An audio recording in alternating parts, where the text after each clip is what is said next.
नमस्कार. शासकीय अध्यापक महाविद्यालयाच्या वतीने आयोजित छात्रसेवा काळ उद्बोधन ऑनलाईन प्रशिक्षणाच्या या दुसऱ्या दिवशी च्या पहिल्या सत्रामध्ये मी निखिल भड उपस्थित सर्व सन्माननीय पाहुणे मंडळींचे, तज्ञ मार्गदर्शकांचे, अध्यापक मंडळींचे आणि माझ्या सहकारी प्रशिक्षणार्थी मंडळींचे सर्वांचे हार्दिक हार्दिक स्वागत करतो. आजचा आपला हा दुसरा दिवस, त्यामधलं पहिलं सत्र.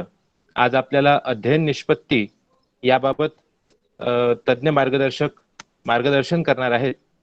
हे मार्गदर्शन करण्याकरिता इथं उपस्थित असलेले मान्य डॉक्टर जितेंद्र काठोडे सर यांचे मी सर्वप्रथम महाविद्यालयाच्या वतीने हार्दिक हार्दिक स्वागत करतो. आणि डॉक्टर जितेंद्र काठोडे सरांच्याबद्दल थोडंसं आपल्याला सांगू इच्छितो की डॉक्टर काठोडे सर यांनी 1998ला डी.एड केलेलं आहे. त्यानंतर त्यांनी बी.एडची पदवी 2008 ला घेतली. त्यानंतर सलग त्यांनी 2010ला एम.एड सुद्धा केलं आणि 2020 ला त्यांनी पी.एच.डी सुद्धा केली, जे आपण काल त्यांचा सत्कार समारोह देखील पाहिलेला आहे. या व्यतिरिक्त इंग्रजी, मराठी, राज्यशास्त्र, समाजशास्त्र मध्ये देखील त्यांनी एम.ए केलेलं आहे. सोबतच मराठी लिटरेचर बी.ए आणि सोशॉलॉजी मध्ये देखील त्यांनी बी.ए केलेलं आहे. याच्या व्यतिरिक्त 2 त्यांचे रिसर्च पेपर देखील प्रकाशित झालेले आहेत. ते म्हणजे शिक्षणाच्या बाबतीत सर्व शिक्षा अभियानाची यशस्वीता, एक अभ्यास, आणि दुसरं म्हणजे इतिहास पाठ्यपुस्तकातून प्रतिबिंबित होणाऱ्या पायाभूत घटक मूल्यांचा अभ्यास, हा एक दृष्टिकोन. ही सर्व त्यांची कारकीर्द आहे. याच्या व्यतिरिक्त आदरणीय सर हे जिल्हा शिक्षण व प्रशिक्षण संस्था म्हणजे डाएट अकोला येथे विषय सहाय्यक देखील आहेत. मी सरांचे महाविद्यालयाच्या वतीने पुनश्च एकदा हार्दिक हार्दिक स्वागत करतो. आणि आज अध्ययन निष्पत्ती याबाबत सर आपल्याला मार्गदर्शन करणार आहेत. तर मी त्यांना पुनश्च एकदा विनंती करतो, त्यांचे हार्दिक स्वागत करतो आणि त्यांना विनंती करतो की सर आपण आपल्या विषयाला सुरुवात करावी. काठोडे sir.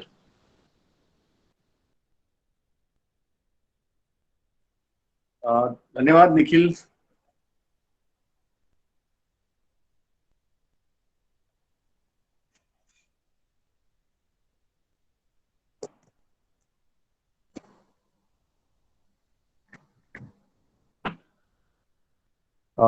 Please once again say Nikhil, may I audible? हो सर, हो. या एक्झॅक्टली. थँक्यू सो मच माझा परिचय करून देताना, आणि प्रत्येकाला आपला परिचय ऐकताना अत्यंत आनंद वाटतो. आपल्या सर्वांना गुड मॉर्निंग, शुभ प्रभात, आणि आता गुड आफ्टरनून कडे आपण वळत आहोत.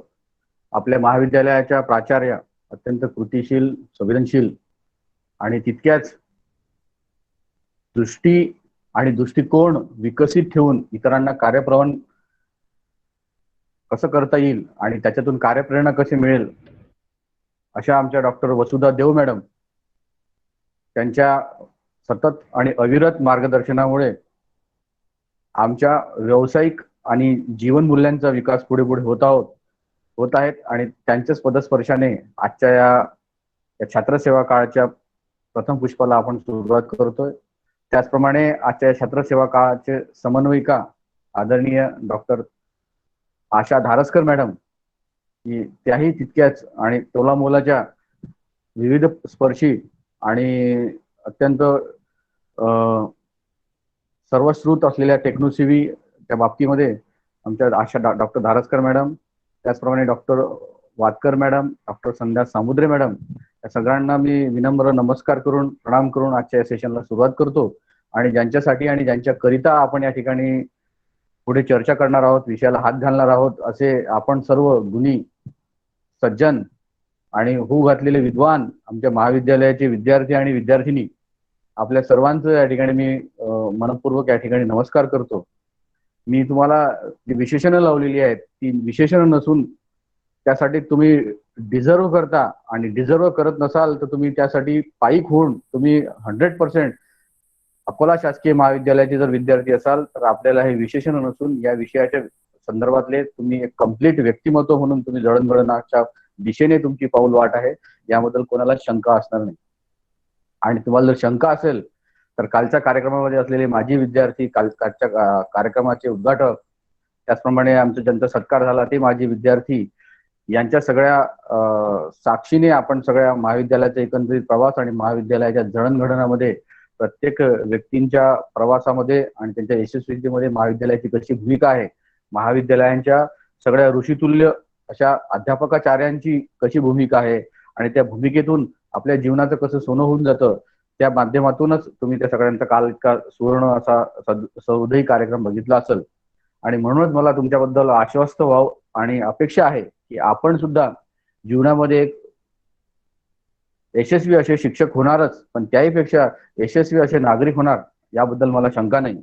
कारण या महाविद्यालयाची एक उज्ज्वल परंपरा आहे आणि या महाविद्यालयामध्ये प्रत्येकावर करणारं संस्करण, बीजारोपण आणि विविध पैलीवर पाडणारं सगळ्या बाबींचं संस्करण, यामुळे जीवनामध्ये कोणी काही झालं नाही तरी यामध्ये अनिश्चितता असेल, परंतु एक चांगला व्यक्ती होण्यामध्ये मला त्याच्यामध्ये कुठलीच प्रकारची शंका वाटत नसून मला तितका आत्मविश्वास आहे. म्हणून आजच्या या आपल्या सर्व विद्यार्थी मित्रांचे मी या ठिकाणी मनपूर्वक स्वागत करतो. आणि आपण या महाविद्यालयामध्ये प्रवेश घेतला त्यामुळे आपल्या जीवनाचं नक्की सोनं होईल. जीवनामध्ये एक यशस्वी नागरिक म्हणून तुम्ही समाजसेवेचं व्रत घेऊन राष्ट्राची एक उज्ज्वल असे नागरिक घडण्यासाठी आणि कॉन्ट्रीब्युट करण्यासाठी मला निश्चितच आपल्या सर्वांची मदत मिळेल याबद्दल मला किंचितही शंका नाहीये.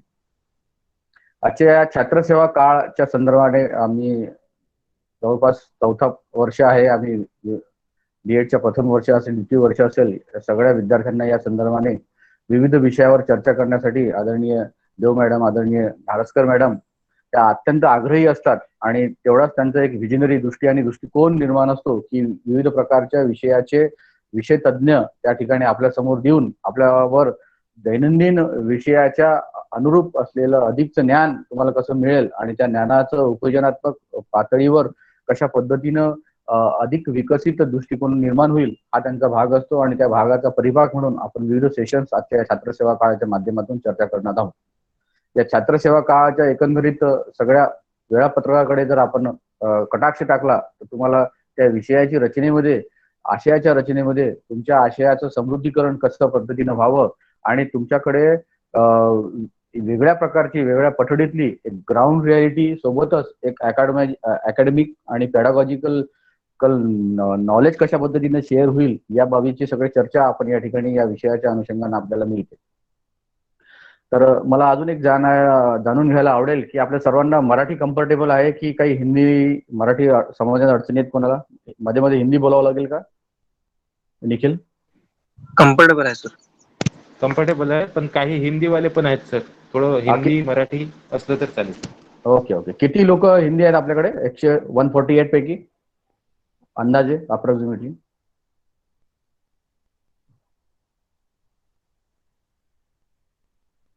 एक 5, 10, 15 लोक असतील का?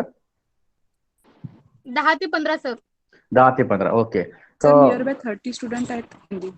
ओके, नियर बाय 30 स्टुडंट आहेत. मी प्रयत्न करतोय, आपल्याला मराठी पण बोलतो आणि मध्ये मध्ये हिंदी पण जोडण्याचा प्रयत्न करतो. जेव्हा महत्वाची टर्म्स येईल तेव्हा मी तुम्हाला हिंदी सांगण्याचा प्रयत्न करेन.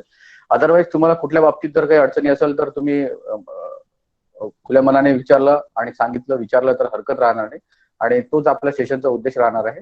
आपण इथे तुम्ही मध्ये काही गोष्टींची तुम्हाला काही स्पष्टता हवी असल्यास तुम्ही त्याच्यावर आपल्याला प्रश्न रेस करू शकता आणि विचारू शकता. एनीवे, तो वी कैन टॉट, आज हम लर्निंग आउटकम्स से बात करने जा रहे हैं. लर्निंग आउटकम्स मीन्स द अध्ययन निष्पत्ति, अध्ययन के प्रतिफल इसको हिंदी में कहा जाता है. कि जो बच्चों को हम पढ़ाने जा रहे हैं, जो बच्चों को पढ़ाने जाने के बाद जो बच्चों में हमें दिखेगा उसको बोलेंगे कि हम अध्ययन के प्रतिफल अर्थात अध्ययन निष्पत्ती, आणि इंग्लिश मध्ये त्याला म्हणतात लर्निंग आउटकम्स. आजच्या या विषयाच्या अनुषंगाने आपण यावर चर्चा करणार आहोत. बरोबर. तर विद्येची देवता सरस्वती देवी, बुद्धी सम्राट डॉक्टर बाबासाहेब आंबेडकर, क्रांतिज्योती सावित्रीबाई फुले, महात्मा ज्योतिबा फुले, फातिमा शेख आणि संघटन कुशल शिवाजी महाराज, त्याचप्रमाणे ज्यांच्याकरिता आणि ज्यांच्यासाठी आपण सतत अविरत राहणार आहोत आणि जीवनभर आपण त्यांच्याशी व्रतस्थ आहोत, असा आपला शेवटचा बाकावर विद्यार्थी, शेवटच्या बाकावर बसलेला विद्यार्थी आणि तेवढाच ज्याला गरज आहे, ज्याला मदत लागेल असा आमचा शेवटच्या घटकातला शिक्षक, अशा दोघांचं स्मरण करून आजच्या आपण या सेशनला सुरू करूया. तर मी निखिलला विनंती करेल की आता आपण स्क्रीन शेअरिंगला सुरुवात करूया. मीन व्हाईल मी कोणाला प्रश्न विचारू शकतो की आपण अध्ययन निष्पत्ती संदर्भात जर कोणाला काय मत, धारणा आणि त्याच्याबद्दलची काय माहिती आहे त्याबद्दल जर कोणी सांगेल तर मला खूप आनंद होईल. अध्ययन निष्पत्तीबद्दल तुम्ही कधी काही ऐकलं आहे का, आणि कुठे असतात, कशा असतात, आणि आपल्याला का त्याची माहिती घ्यावी लागते?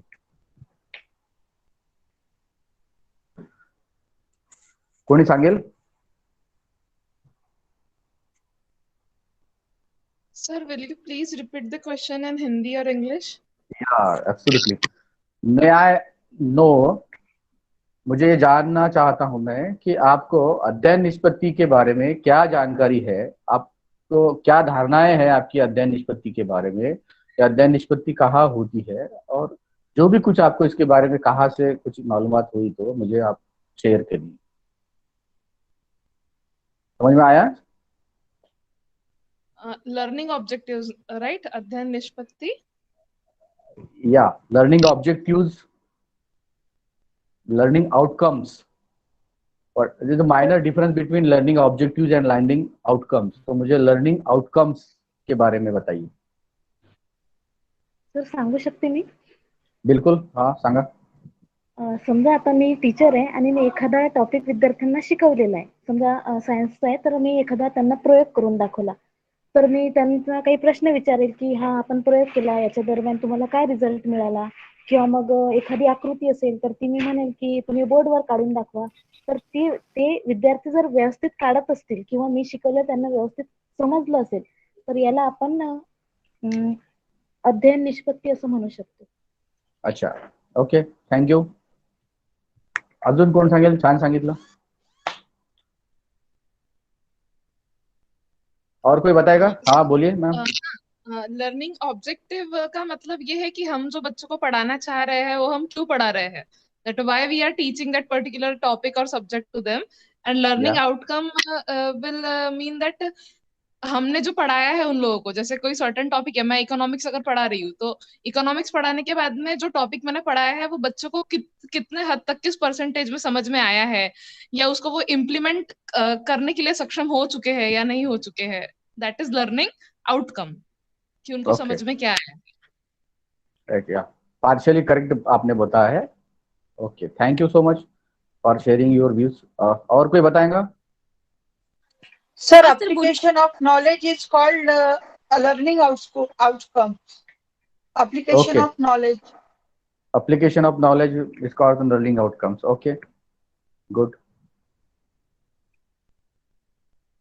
और सर मी बोलू शकते?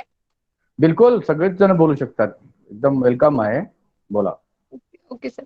अध्यापनाची आपण जी उद्दिष्ट निश्चित केलेली असतात, अध्यापनाची उद्दिष्ट निश्चित केल्यानंतर शिक्षक जे अध्यापन करतात आणि अध्यापन केल्यानंतर आपण ठरवलेली उद्दिष्ट कितपत साध्य झाली, विद्यार्थ्यांनी ती अंमलात आणली का, त्याच्यामध्ये त्याचं उपयोजन झालं का, हे बघणं म्हणजे आपली अध्ययन निष्पत्ती म्हणता येईल.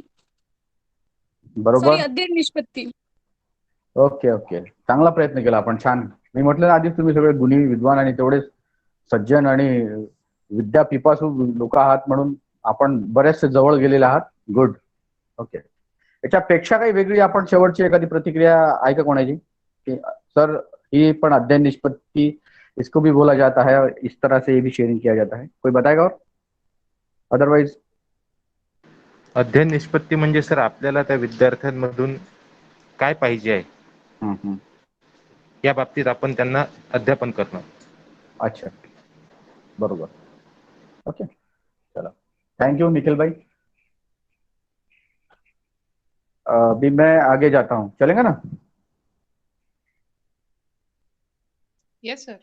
या, थँक्यू सो मच. आप सगळ्यांचं शेअरिंग केल्याबद्दल धन्यवाद. आपण असंच 2 वे पद्धतीने पुढे पुढे जाणार आहोत. मुझे क्या पता है ये ज्यादा मायने नहीं रखता, मुझे आपको क्या बताना है ये ज्यादा मायने रखता है. इसलिए मैं बीच बीच में CFU इसे बोला जाता है कि चेक फॉर अंडरस्टैंडिंग, CFU. मैं जो बोल रहा हूँ वो आपको समझ में आ रहा है, और आपको जो समझ में आ रहा है वो मुझे भी कुछ समझ में आ रहा है कि नहीं, इसलिए दोनों की समझ हम अच्छे से समझ के उसको डेवलप करेंगे. तो अध्ययन निष्पत्ति नेक्स्ट जाएंगे. अभी आपके सामने आहे की अध्ययन निष्पत्ती कार्यशाळा, याला आपण इंग्लिशमध्ये लर्निंग आउटकम्स वर्कशॉप असं म्हणतो आणि हिंदी में उसको बोलते अध्ययन के प्रतिफल, अध्ययन के प्रतिफल, ऐसा इसको हिंदी में बोला जाता है. ओके, नेक्स्ट निखिल भाई. मी तुमच्याकडे आता जाणून घेतलं आहे की अध्ययन निष्पत्ती म्हणजे नेमके काय आणि तुम्ही त्याबद्दलचं शेअरिंग केलेलं आहे. याबद्दलचं असं सगळ्यांची धारणा आहे की जे परंपरागत पद्धतीनं आमचे शिक्षक मंडळी शिकवतात त्यांना पण आपण ही अध्ययन निष्पत्ती म्हणजे काय ते विचारतो. आणि जे तुम्ही शिक्षक होऊ घातलेले आणि शिक्षणाबद्दलची तुम्हाला आसक्ती आणि आस्था आहे अशा लोकांना सुद्धा आपण, तुम्ही कधीतरी विद्यार्थी होता म्हणून तुम्हाला सुद्धा अध्ययन निष्पत्ती म्हणजे काय ते विचारलं. याचा उद्देश एवढाच आहे की तुम्हाला याबद्दलची काय माहिती आहे आणि त्या संदर्भात तुम्ही काय जोडणी करू शकता हा आहे. आपण आज दोन बाबतीमध्ये चर्चा करणार आहोत. एक अध्ययन निष्पत्ती म्हणजे काय आणि दुसऱ्यामध्ये आपण करणार आहोत की अध्ययन निष्पत्ती कुठे असतात आणि त्याच्याबद्दलच्या विषयवार कृती, अध्ययन अनुभव आणि त्याच्या पद्धतीचं क्वेश्चन बँक प्रॅक्टिस कशा पद्धतीनं असू शकते अशावर आपण दोन पद्धतीने चर्चा आज करणार आहोत. तर पहिले आपण what you mean by learning outcomes आणि त्याच्यानंतर दुसऱ्या सत्रामध्ये आपण असे learning experience regarding to the learning outcomes इस पे हम शेयरिंग करने वाले हैं. Okay, next. तर अध्ययन निष्पत्ती म्हणजे नेमके काय, ओके, त्याच्यावर आता आपण चर्चा करणार आहोत. तुम्ही बरेचशे गोष्टी जोडलेल्या आहेत. निखिल भाई रुको जरा. ओके, बस वही के रूप में. तर आजच्या या अध्ययन निष्पत्ती म्हणजे कायच्या प्रश्नाच्या स्वरूपाकडे आपण येत असताना आपण सगळेजण विद्यार्थी होतो आणि विद्यार्थी दशेमध्ये आणि आजही विद्यार्थी आहोतच. एक चांगला शिक्षक होण्यासाठी तुम्हाला अविरत, अखंड आणि जीवनभर एक चांगला विद्यार्थी म्हणून राहावं लागते, बरोबर की नाही. अशा वेळी आपण विद्यार्थी आहोत म्हणजे काही विषयाची माहिती घेतो, विषयाची माहिती घेतो म्हणजे त्या विषयासंदर्भात आपण काहीतरी गोष्टी शिकत असतो आणि त्या गोष्टी शिकत असतो त्यासाठी एक नेमकं स्ट्रक्चरेबल आणि बाउंडेड असं एक तयार अशा काही गोष्टी आहेत आणि त्या साचेबद्ध गोष्टींची आपण माहिती एक स्कूलिंग सिस्टीम मध्ये घेत असतो, ज्याला फॉर्मल एज्युकेशन अशा संदर्भाने म्हणत असतो.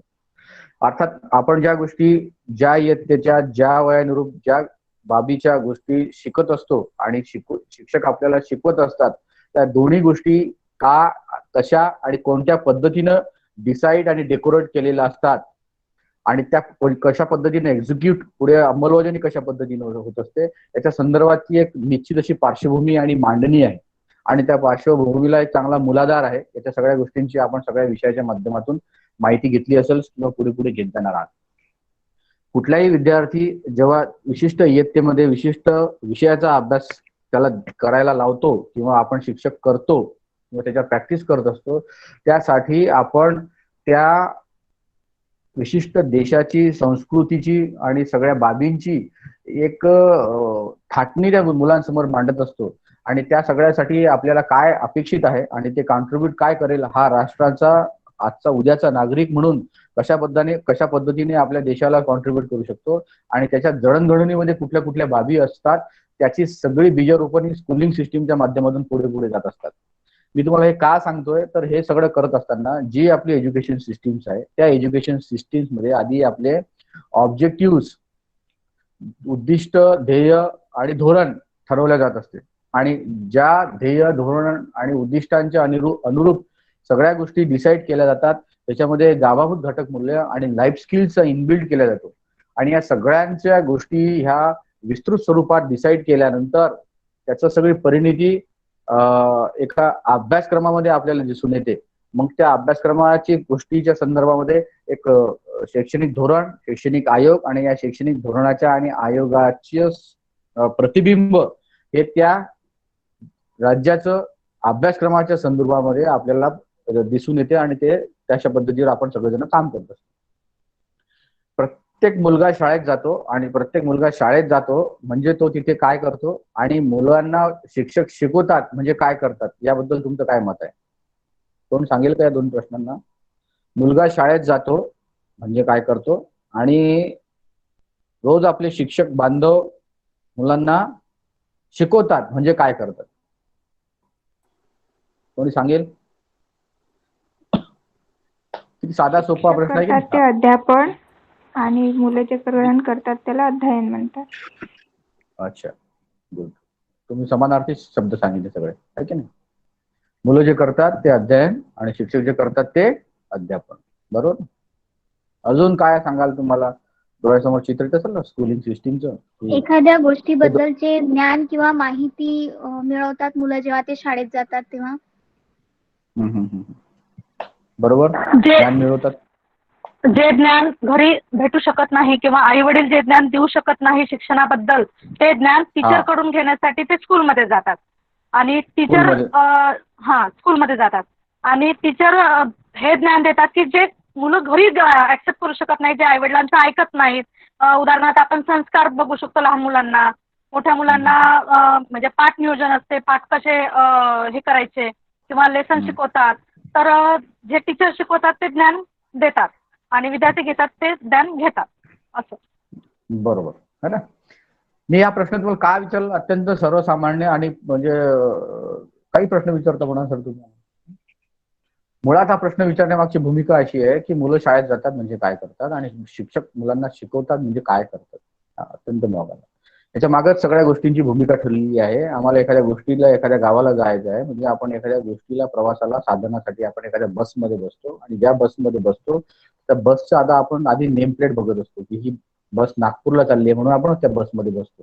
जर आपल्याला नागपूरला जायचं आहे म्हणून आपण त्या नागपूरच्या बसमध्ये बसतो. आपल्याला जर नागपूरला जायचं आहे तर आपण मुंबईच्या बसमध्ये बसतो का? तर नाही बसत. म्हणजे काय की मला शाळेमध्ये स्कूलिंग इन्फ्रास्ट्रक्चरच्या माध्यमातून जे गोष्टी तुम्ही आता सांगितली की जी गोष्टी मला इतर ठिकाणी मिळत नाही त्या नॉलेजचं शेअरिंग करण्यासाठी मला मुलं शाळेमध्ये येत असतात. अर्थातच मग याच्याच काउंटरमध्ये शिक्षकांनी त्यांना ते ज्ञान देण्याचं काम करण्यासाठी त्या शाळेमध्ये तो सगळा इन्फ्रास्ट्रक्चर आणि सगळे स्कूलिंग एन्व्हायरमेंटल सेक्टर आपण सेटअप तो सगळा उभा केलेला असतो. आणि मग कुठल्याही विषयाचा आज मी तुम्हाला अध्ययन निष्पत्तीच मॅडमांनी आदरणीय देव मॅडमांनी किंवा आदरणीय डॉक्टर धारसकर मॅडमनी आजचा अध्ययन निष्पत्तीचा विषय का ठेवला असेल बरं? सेशन तर खूप सगळे असू शकतात, खूप सगळं व्हास्ट आहे, नॉलेज आहे, खूप सगळे टॉपिक्स आहेत, खूप सगळे लोक सांगणारे आहेत, माझ्याकडे खूप सगळे विषय सांगण्यासारखे आहेत. मग आज स्पेसिफिक अध्ययन निष्पत्तीच विषय का ठेवला असेल? आवश्यकता काय, गरज काय समजलं पाहिजे म्हणून. Good, very good. It's a need based knowledge है ना. गरजाधिष्ठित माहिती, गरजाधिष्ठित प्रशिक्षण आणि गरजाधिष्ठित नॉलेजचं शेअरिंग करणं फार गरजेचं असतं. स्पेसिफिक आणि समर्पक बाबीच्या संदर्भाने ज्या गोष्टीचं आपल्याला इमिजिएट अप्लाइड लेवलवर काम आहे त्या गोष्टीची माहिती मिळण्यासाठीच आपल्याला आजच्या या सेशनची सुरुवात केलेली आहे. मी तुम्हाला का म्हणतो की जेव्हा मुलं शाळेत येतात तेव्हा मुलांना शाळेत येण्यासंदर्भात मुलांना एक स्पेसिफिक स्ट्रक्चरेबल बाउंडेड आणि इष्टपती असलेलं नॉलेज शिक्षकांनी देणं आणि ते देण्यासाठी शिक्षकांना तशा पद्धतीचं तयार करणं आणि त्यांच्या संदर्भात तशा बाबीची समावेश करणं यासाठी स्कूलिंग सिस्टीम मध्ये शिक्षक शिकवत असतात. मी तुम्हाला ट्रॅकवर त्यासाठी आणतोय की जेव्हा आपण शाळांमध्ये असं शिकण्या आणि शिकवण्याचं काम चालतं, अध्ययन आणि अध्यापनाचं काम करतं, या दोन्हीच्या कामाच्या संदर्भामध्ये एक विशिष्ट बाब ठरलेली आहे, विशिष्ट उद्दिष्ट, विशिष्ट ध्येय, विशिष्ट असं एम्स अँड ऑब्जेक्टिव्ह ठरलेले आहेत आणि त्या बाबीतूनच त्या मुलांना आपण तशा पद्धतीचं माहिती देत असतो, नॉलेज शेअरिंग करत असतो.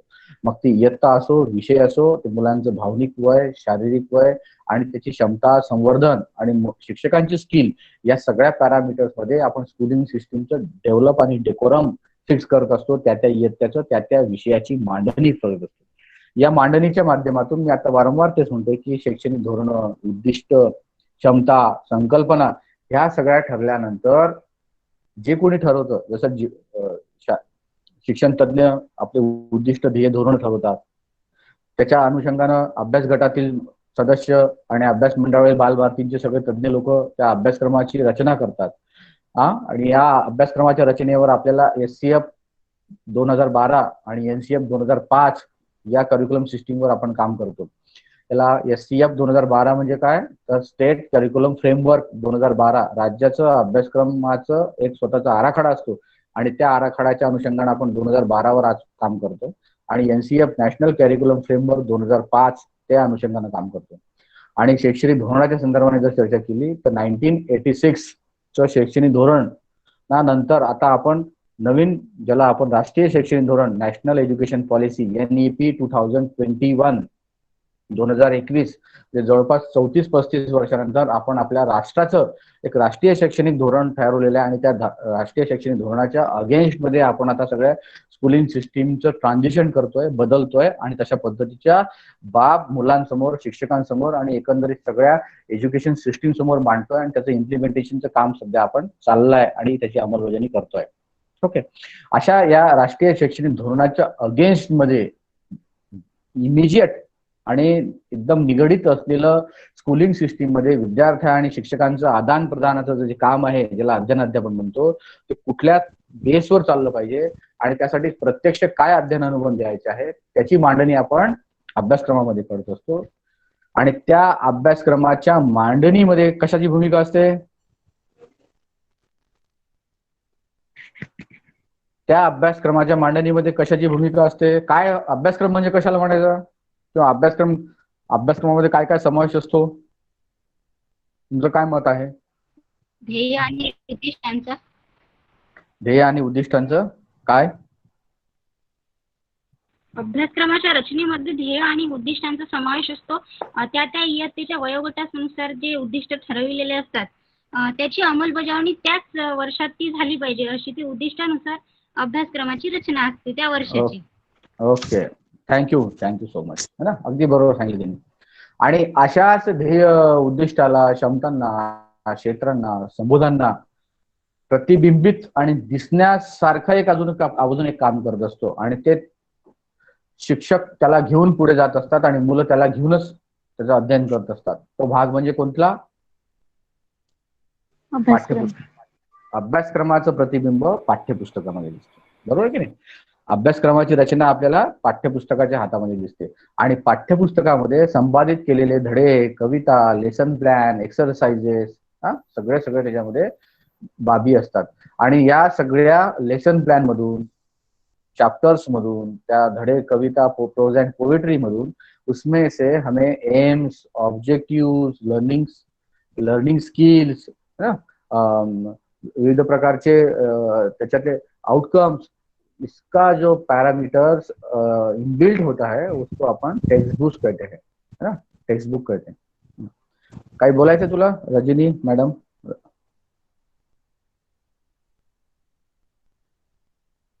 हॅलो. तर या टेक्स्ट बुकच्या माध्यमातून आपण मुलांना शिकण्या आणि शिकवण्याचं काम करतो आणि हा दृश्यमान स्वरूपात दिसणारा जो घटक आहे त्यावर आपले शिक्षक मंडळी आणि त्यावर आपले विद्यार्थी काम करत असतात. बरोबर?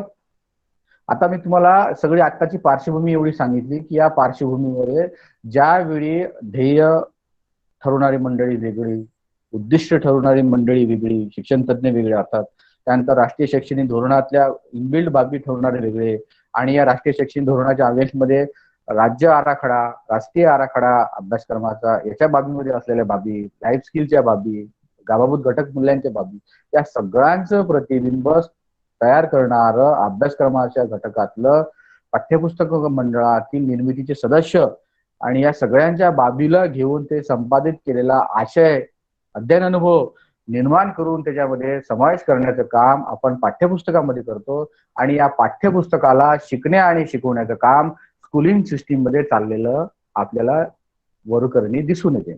बरोबर आहे का इथपर्यंत? कोणाच्या मनात काही शंका? We are going to discuss in upgrade level. आपण सध्या अत्यंत समग्र उच्च पातळीवरच्या अशा चर्चासत्राकडे पुढे पुढे जात आहोत आणि मग आपण आपल्या विषयाच्या धाटणीकडे वळत आहोत की अशा याची गरज, त्याची आवश्यकता आणि त्याची पार्श्वभूमी कशा पद्धतीने पुढे पुढे गेलेली आहे. तुम्ही सगळेजण सोबत आहात? सगळ्यांना काही गोष्टींच्या काही शंका असतील तर विचारा, अदरवाईज तुम्ही सगळे सोबत आहात असं मी गृहीत धरतो. माझी भाषा, बोलण्याची शैली, माझे विचार तुमच्या आकलनाशी कुठेतरी स्पर्श करून जात असतील अशी माझी धारणा आहे. बरोबर आहे का? Yes sir.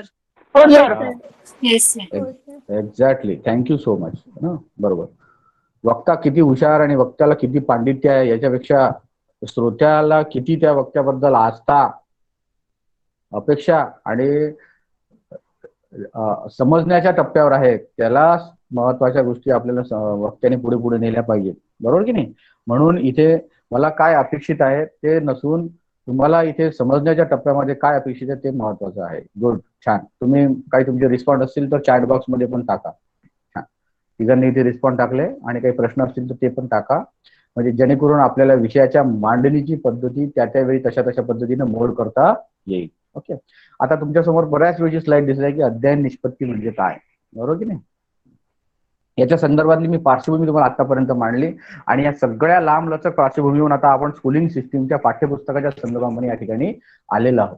आणि या पाठ्यपुस्तकाच्या संदर्भाने आता असं चित्र डोळ्यासमोर ठेवा की वर्गामध्ये 50-40 मुलांचा एक वर्ग आहे आणि त्याच्यामध्ये एक शिक्षक वर्गामध्ये इंटर झालेले आहेत आणि इंटर झाल्यानंतर त्यांनी मुलांना आता सूचना दिलेल्या आहेत आणि ते शिकवण्याचं काम करत आहेत, असं चित्र निर्माण करत, बरोबर की नाही. तर जनरली आता वर्गात काय होईल, कोण सांगेल.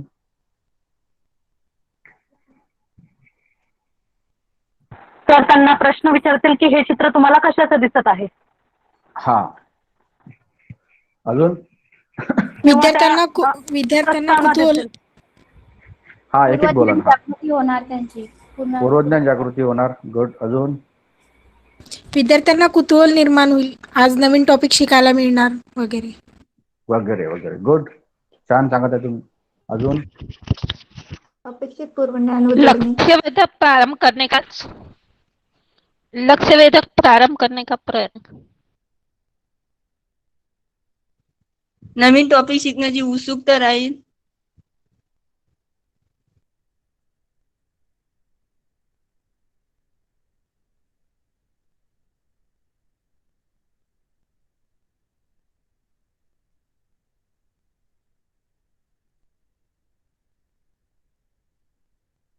माईक बंद आहे. हा सॉरी, माईक बंद आहे. कोणाचं नवीन टॉपिक शिकण्याची उत्सुकता कोणाला राहील. विद्यार्थ्यांना. विद्यार्थ्यांना राहील. Okay, thank you. हे सगळं असं तुम्हाला दिसेल चित्र त्या वर्गामध्ये की अशा पद्धतीने चालेल. आता तुम्ही सगळ्या गोष्टी बऱ्याच लोकांनी म्हटलं की हेतुकथन करतील, जाणून घेतील, त्याचं माहितीच्या संदर्भात काही प्रश्न विचारतील, कोणी चित्र दाखवलं, एक्सेट्रा एक्सेट्रा एक्सेट्रा. तो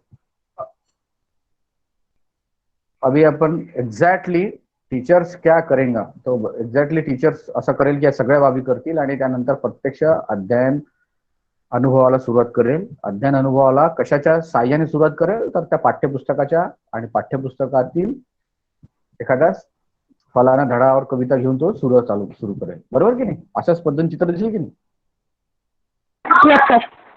हो सर. हाँ, तो अभी ओके, तो अभी नेक्स्ट पे जाएंगे. निखिल भाई आगे करो. सगळ्यांना दिसतं काय. कोणी वाचतंय. हो दिसतंय सर, दिसतंय. छान सुरू आहे. Thank you so much madam. छान सुरू आहे, छान. Thank you so much madam, thank you. कोणाला स्लाइड ज्यांना दिसत आहे त्यांनी कृपया वाचता येईल का, कोणी वाचेल सर. विद्यार्थ्याच्या प्रारंभी वर्तनात अध्ययन आणि अध्यापन प्रक्रियेमुळे घडून आलेल्या इष्ट बदलात अध्ययन निष्पत्ती असे म्हणतात. गुड, छान वाचलं. अजून कोण वाचेल बरं परत. काय म्हणा सर तुम्ही. आम्ही गेटचे विद्यार्थी. हा यस सर. विद्यार्थ्यांच्या प्रारंभिक वर्तनात अध्ययन अध्यापन प्रक्रियेमुळे घडून आलेल्या इष्ट बदलास अध्ययन प्रक्रिया निष्पत्ती असे म्हणतात. अगदी बरोबर, थँक्यू सो मच. मी तुम्ही म्हणाल सर आम्ही काय बीएडचे विद्यार्थी, तुम्ही आम्हाला वाचायला लावताय की नाही. पण मुळात आज आपल्याला ज्या गोष्टी दिसतात आणि ज्या गोष्टी आपल्याला दिसणं, बघणं आणि त्याच्याबरोबर जाणीवपूर्वक त्या गोष्टी लक्षात येणं यामध्ये खूप सगळा फरक आहे. तसाच फरक आहे मुलांचं वाचणं आणि मुलांचं समजपूर्वक वाचणं, याच्यामध्ये खूप फरक आहे. तसाच फरक आहे मुलांचं वाचण्यासाठी वाचणं आणि शिकण्यासाठी वाचणं, असाच फरक आहे. बरोबर, कळलं तुम्हाला. मी टर्म्स 3-4 प्रकारच्या टर्म्स आता सांगितलेल्या आहेत की आपण मुलांना वाचण्यासाठी शिकवत असतो आणि नंतर मुलांनी शिकण्यासाठी वाचायचं असतं आणि ह्या वाचण्यासाठी शिकल्यानंतर आणि शिकण्यासाठी वाचल्यानंतर मुलांनी समजण्यासाठी, आकलनासाठी आणि पुढे सृजनशीलतेकडे जाण्यासाठी त्या वाचनाच्या टप्प्यावर पुढे जाऊन रीडिंग विथ अंडरस्टँडिंग अपनी डेव्हलप करना पड़ता है ना. तो don't teach them more and more but teach them how to learn. कि बच्चों को बहुत बहुत बहुत मत सिखाओ, तो बच्चों को कैसे सीखा जाता है वो सिखाने की कोशिश करो. समझ में आया क्या आपको. हाँ, हिंदी में ट्रांसलेट करूंगा आपको मैं, लीनाली मैडम, बिल्कुल करूंगा. आप धीरज रखिए आणि कॉन्फिडेंट रहा की तुमच्या सगळ्या गोष्टी क्लियर होती ना. मैं कहाँ पे था अभी?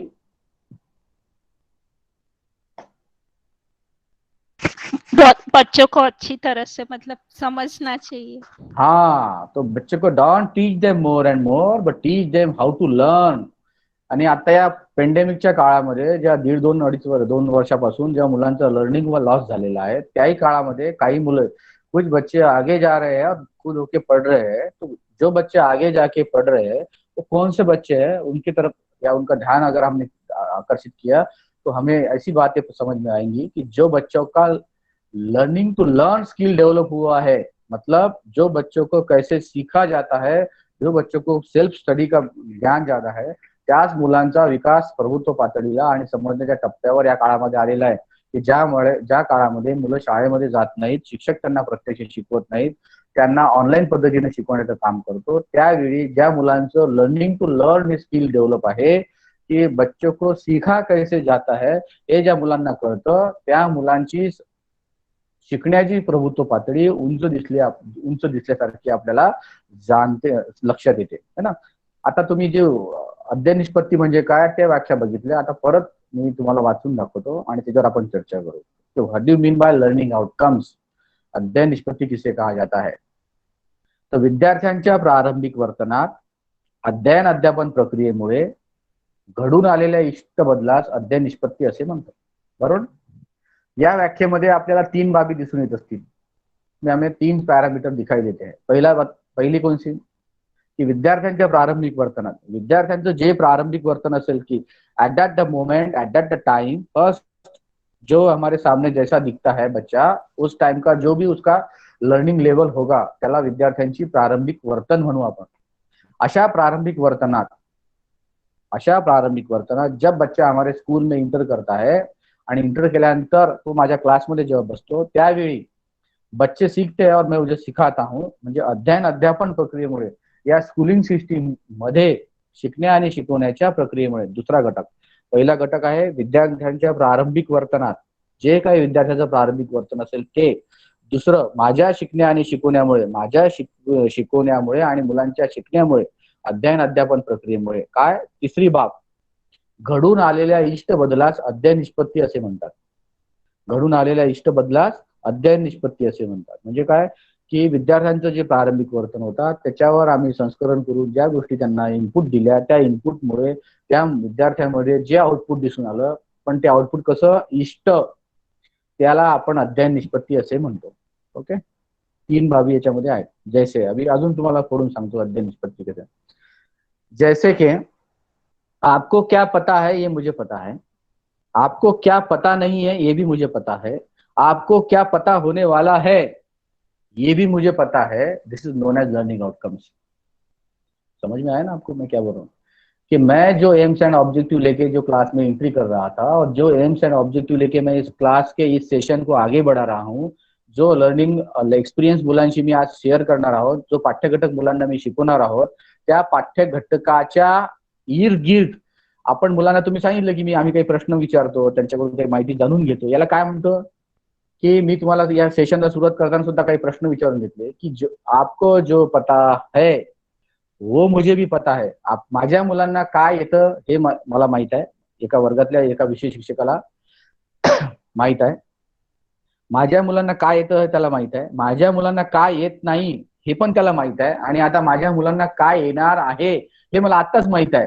इसीलिए तो मैं बच्चों को अभी पढ़ाने जा रहा हूँ. This is known as learning outcomes. हाँ, समझ में आ रहा है क्या?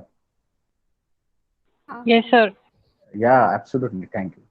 मतलब क्या आहे की जेव्हा मी वर्गामध्ये एखादा विशिष्ट लर्निंग एक्सपिरियन्स शेअर करण्यासाठी वर्गामध्ये एंट्री करेल आणि जो एखादा कुठलाही विषय शिक्षक असेल, तो कुठल्याही विषयाचा असेल, कुठल्याही इयत्ताचा असेल, जेव्हा तो 45 मिनिटाच्या तासिका घेण्यासाठी वर्गामध्ये एंट्री करेल त्यावेळी तो जे काय इंटरॅक्शन पुढे पुढे करेल त्या सगळ्यांच्या संदर्भातला म्हणा आपण लर्निंग आउटकम्स.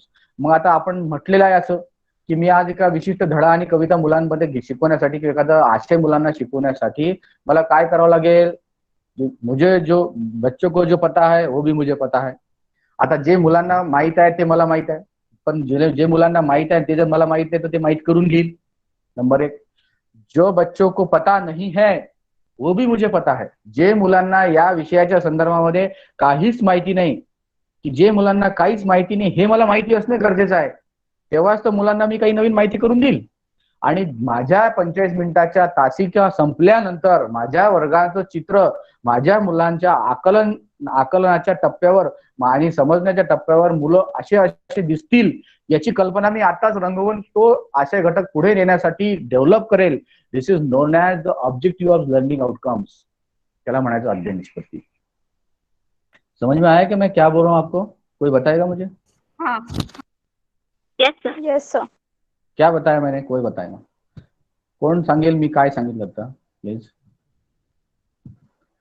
मी तुम्हाला या अध्ययन निष्पत्ती अत्यंत सोप्या शब्दातली वेगळ्या धाटणीतली अशी व्याख्या फोडून सांगितलेली आहे की ज्यावेळी आपण वर्गामध्ये एखादा विशिष्ट घटक घेऊन जातो आणि आता आपण त्या सगळ्या अप्पर लेवलच्या गोष्टी सगळ्या आता ऍज अ विषय शिक्षक म्हणून आपण विसरून गेलेलो आहे, पण ऍज अ विषय शिक्षक म्हणून मला काय माहिती आहे की या धड्यामागची भूमिका काय आहे, या धड्यामागची या आशय घटकातली पार्श्वभूमी काय आहे, या धड्यातून कुठले गावाभूत घटक, कुठले लाईफ स्किल्स मला मुलांमध्ये डेव्हलप करायचे आहेत आणि हा धडा शिकवायचा का, कसा आणि त्या मुलांमध्ये काय वर्तन परिवर्तन मला घडून येईल त्या गोष्टीच्या जाणीव मला आहे, तरच मी मुलांना तो आशय घटक शिकवतो की नहीं.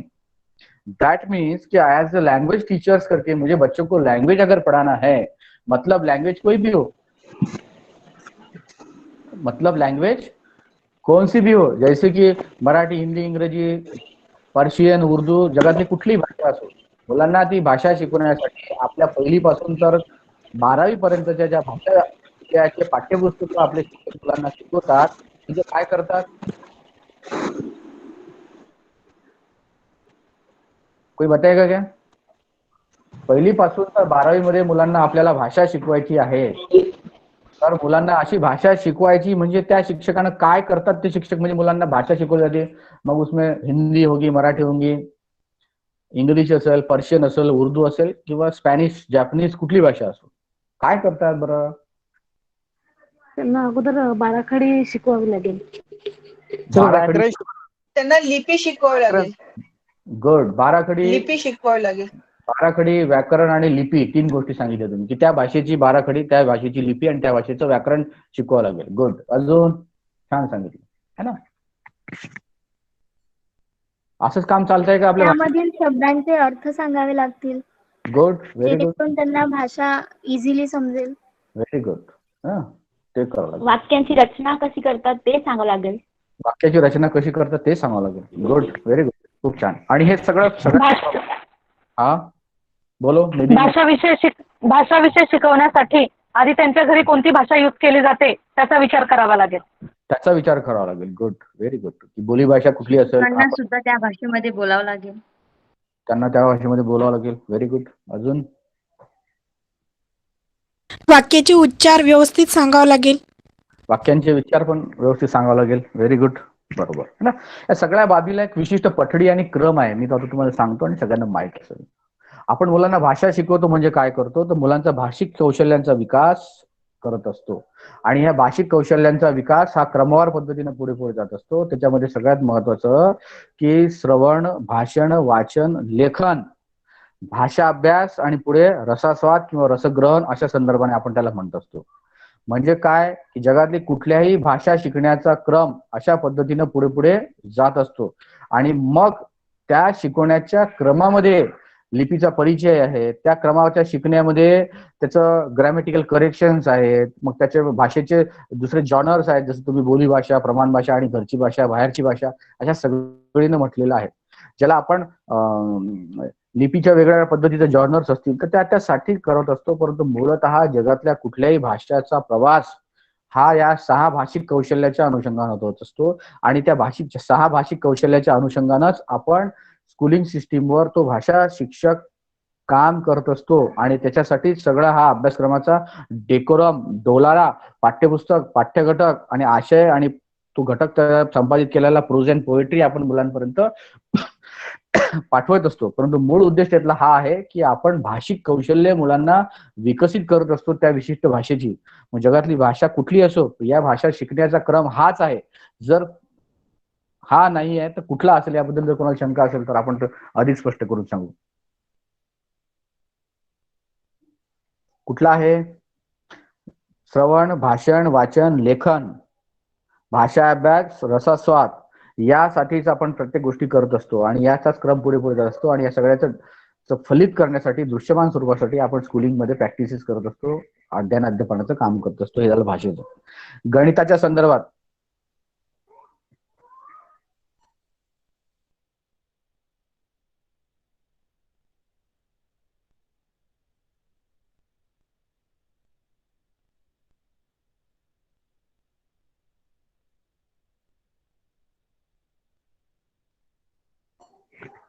सॉरी इलेक्ट्रिसिटीचं कनेक्टिव्हिटी झाली, डिस्कनेक्ट झाली होती. ओके.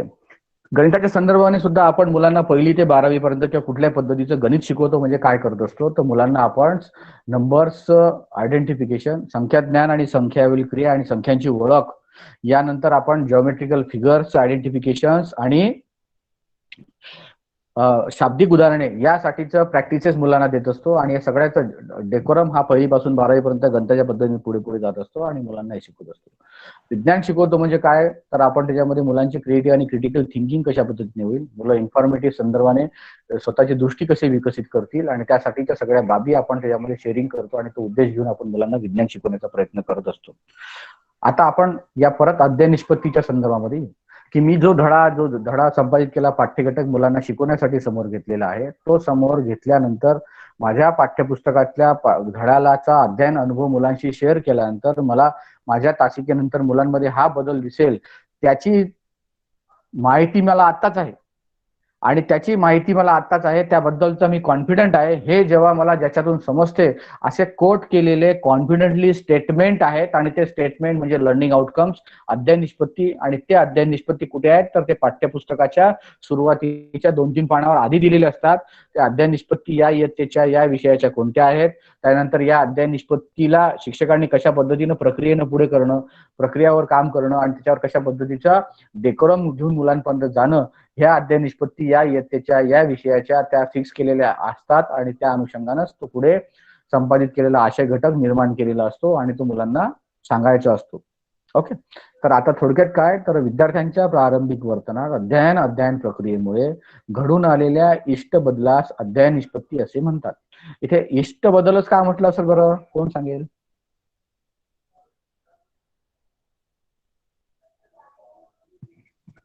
इष्ट बदलच का म्हटलं असेल? ज्ञानामुळे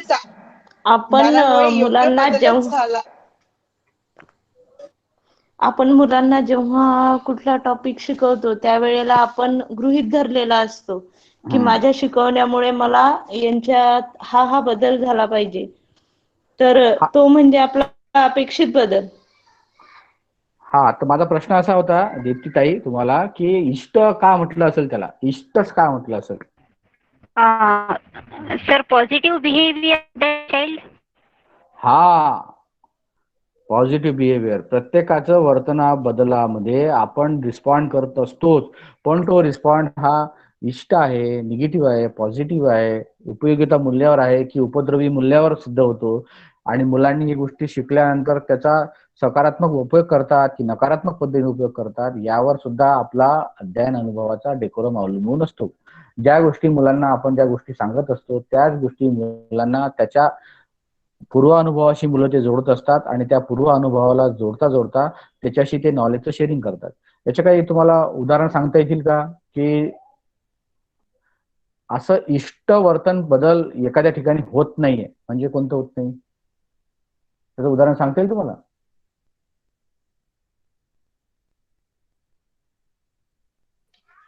मुले लक्ष देत नाही शिकवण्याकडे, तो इष्ट बदल नसेल.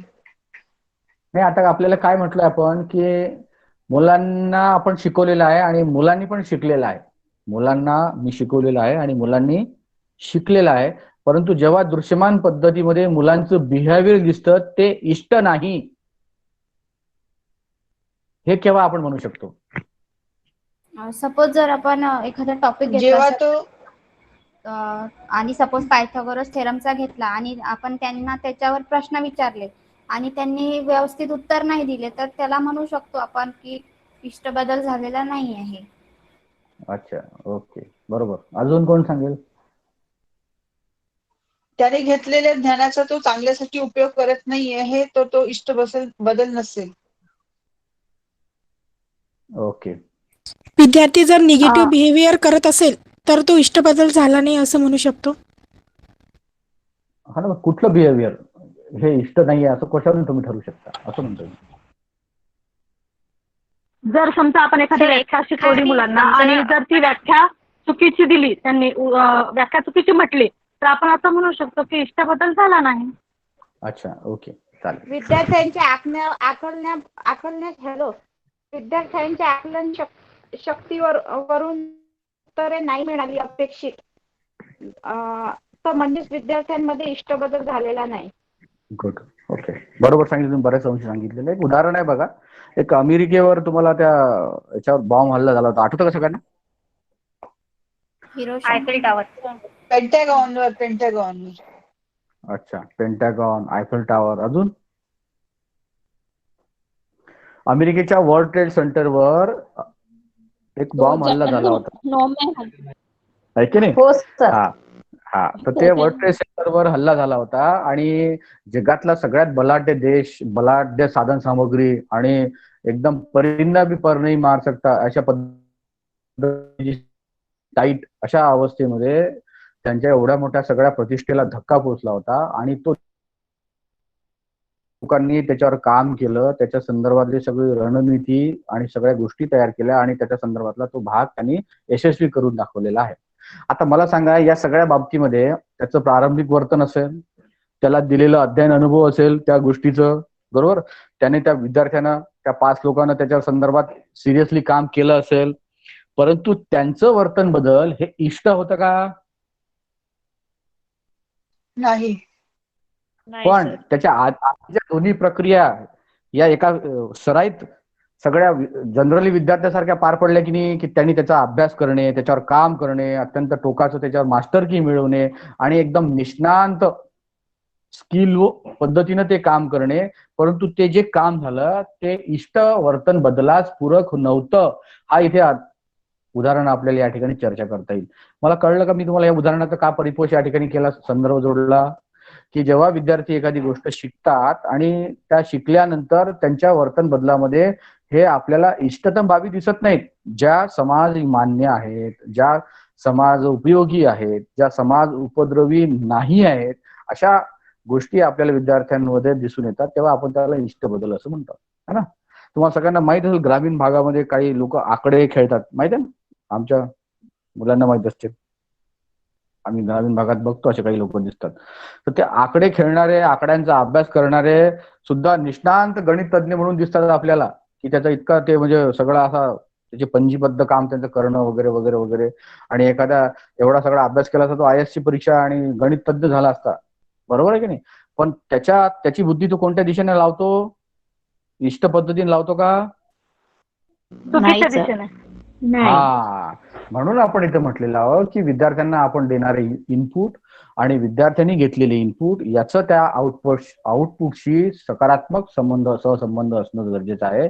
मी इथे का म्हणतोय की ज्या लाईफ स्किलला अनुरूप, ज्या गाभा घटकाला अनुरूप आणि ज्या ध्येय, उद्दिष्ट आणि त्या पाठ्य घटकाच्या पार्श्वभूमीला अनुरूप आपण मुलांना तो पाठ्य घटक शिकवला, त्यावरून त्याचे ते मूल्य परिपोष झाला का, त्याच्यामध्ये त्याच्या दृश्य स्वरूपात त्याचा वर्तन बदल दिसतो का? मग वर्तन बदल दिसण्याचे वेगवेगळे पॅरामीटर असू शकतात. लिखित आहेत, मौखिक आहेत, बिहेव्हिअरल आहेत.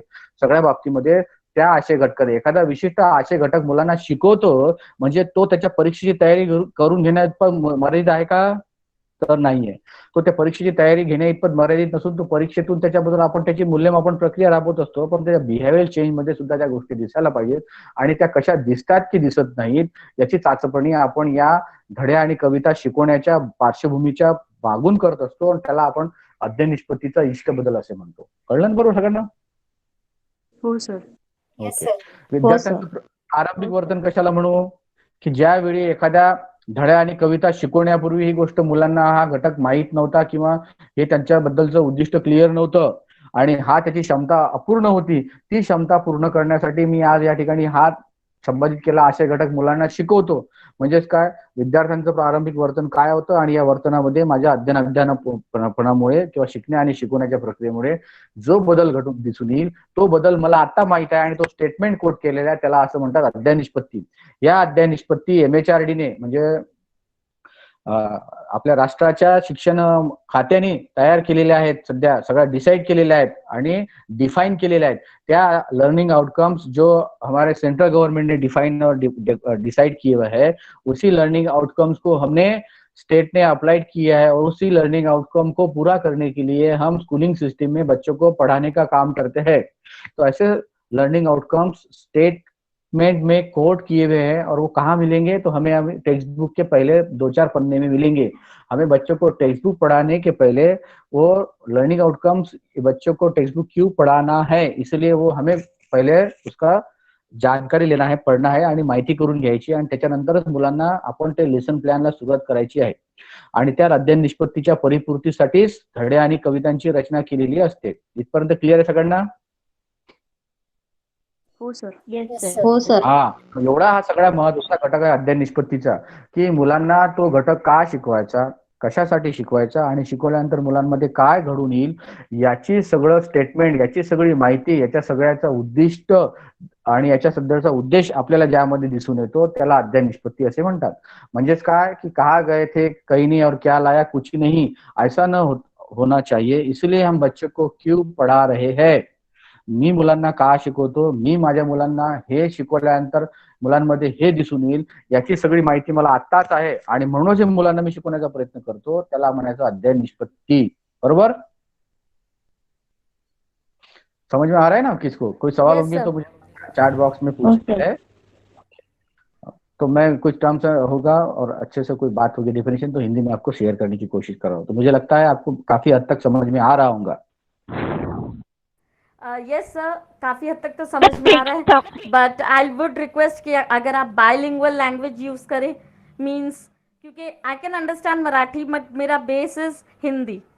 ओके, आई ट्राई टू, मैं उसका प्रयास करने जा रहा हूँ. आप कभी कभी फ्लो में हो जाता है कि नहीं, तो मैं कोशिश करने जा रहा हूँ कि, और मुझे ऐसा लगता है कि आपको बहुत सारी बातें अभी समझ में आई भी होंगी कि उसकी सेंटर आइडिया क्या है अध्ययन निष्पत्ति की. Yes sir, I got the central idea. Thank you so much. Exactly. Okay, तो what do mean by learning outcomes, मुझे कौन बताएगा अभी फिर से एक बार उसको? सर, या डेफिनेटली प्लीज.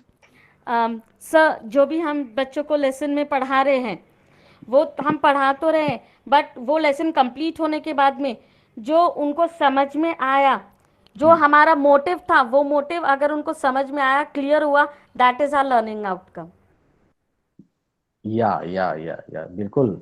और वो मोटिव किसको समझ में आ रहा है, किसको समझ में आना चाहिए? बच्चों को समझ में आना चाहिए सर, हम उनको पढ़ा रहे हैं.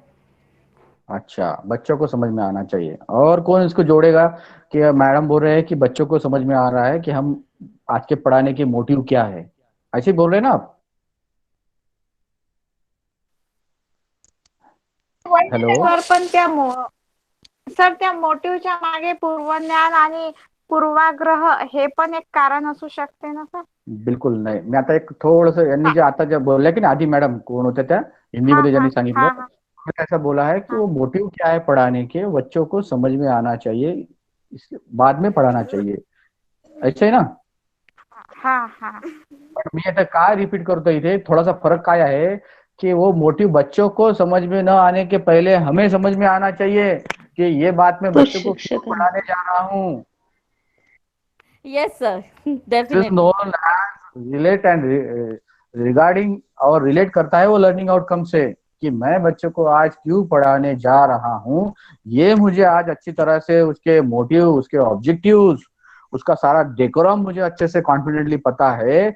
ये मुझे पता होने के बाद मेरे बच्चे कौन से लर्निंग लेवल पे है और वहाँ वो लर्निंग लेवल से बच्चों को मुझे कहाँ लेके जाना है, ये जिस तरह का जर्नी में डिसाइड करूंगा, उस जर्नी को बोलेंगे लर्निंग एक्सपीरियंस शेयर करना. May I correct? Yes sir, definitely. Yes sir. This is the हा, तर हा मायनर फरक समजून घ्या तुम्ही, की मुलांना मोटिव्ह लक्षात येण्यापेक्षा मला हा मोटिव्ह लक्षात आला पाहिजे, की हा अध्ययन अनुभव मुलांची का शेअर करायचा आहे. मुलांना नाही मोटिव्ह लक्षात येईल तो, आणि मुलांना मोटिव्ह लक्षात येण्याचा प्रश्नही नाहीये, पण मुलांना तो अध्ययन अनुभव आहे. जसे एखादी गोष्ट आहे, मी मुलांना सांगत आहे एकदम प्राइमरी लेवल पे, मैं एखादे बच्चे को स्टोरी टेल कर रहा हूँ, तो उसमें क्या होगा और क्यों कर रहा हूँ, क्या लगता है आपको? मैं बच्चों को स्टोरी टेल कर रहा हूँ, एक प्राइमरी एक्टिविटी आहे एकदमच. तो मी का करत असेल, त्यांनी त्याच्याकडून बोध घ्यायला पाहिजे, त्या गोष्टीमधून काही बोध घेता आला पाहिजे, म्हणून आपण त्यांना ती स्टोरी सांगत आहे. एक्झॅक्टली, की कोई उसका मॉरल जो होगा वो बच्चों में सर काहीतरी नॉर्मल समजला पाहिजे, की आकलन शक्तीला चालना मिळाली पाहिजे, आकलन शक्तीला चालना मिळाली पाहिजे. व्हेरी गुड, खूप छान उत्तर द्या तुम्ही. अजून अर्थ वगैरे शब्द आणि शब्दकोश समजला पाहिजे सर. त्यामधून त्यांच्यात इष्टबदल घडून आला पाहिजे. अच्छा, गुड. मुलांना मैं स्टूडेंट स्टोरी को टेलिंग, एक स्टूडेंट को एक सीख मिलनी चाहिए, क्योंकि वो तो छोटा बच्चा है, छोटे बच्चों बिल्कुल बहुत पहली बात जल्दी तो करता है, तो ऐसे मॉडल जो स्टोरी जैसे हम कोई चीज ओके नहीं करनी. Okay okay. सर त्याच्यामध्ये नैतिक बदल झाले पाहिजे. नैतिक बदल झाले पाहिजे. अरे वा, गुड. सर केवळ नैतिक बदल म्हणूनही चालणार नाही, तर सामाजिक वगैरे इतर काही बदलही तुम्हाला अपेक्षित येते.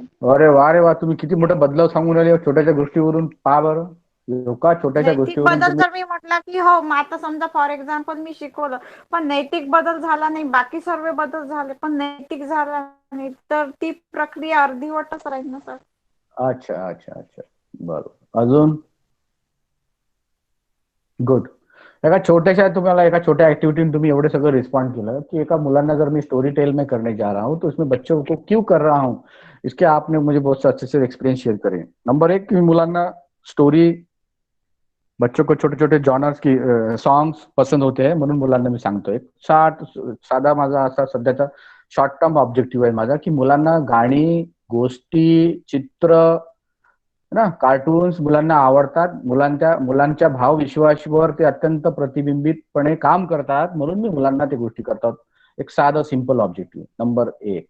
नंबर 2, मी मुलांना त्यांच्या आशय विश्वासी आणि त्यांच्या वयाच्या अनुरूप मी ती गोष्ट निवडेल. नंबर 2. नंबर 3, मी ही गोष्ट मुलांना का सांगेल आणि ही गोष्ट सांगितल्याचा माझा काय उद्देश आहे, त्याच्यातून कुठला मॉरल्स मुलांवर मला बिंबवायचा आहे ती गोष्ट.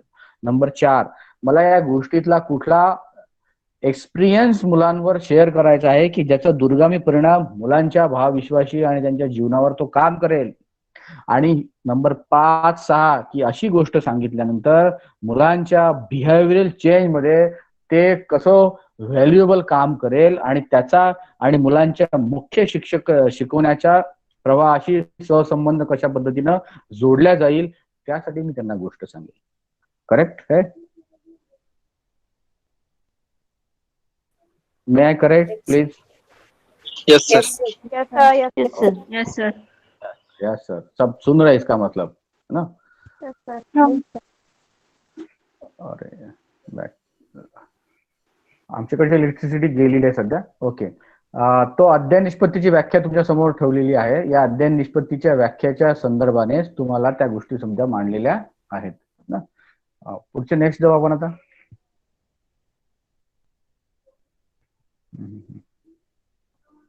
कोण वाचतं का? वाचा बरं. कोणाला काय दिसतं, काय बोध होतो? निखिल भाई, कोण पडेगा? संकल्पना पुस्तिका, पदपत्रिका, पोस्टर, अध्ययन निष्पत्ती पुस्तिका, ओळख, वापर. अध्ययन निष्पत्तीची आवश्यकता. 21व्या शतकातील 4 कौशल्ये.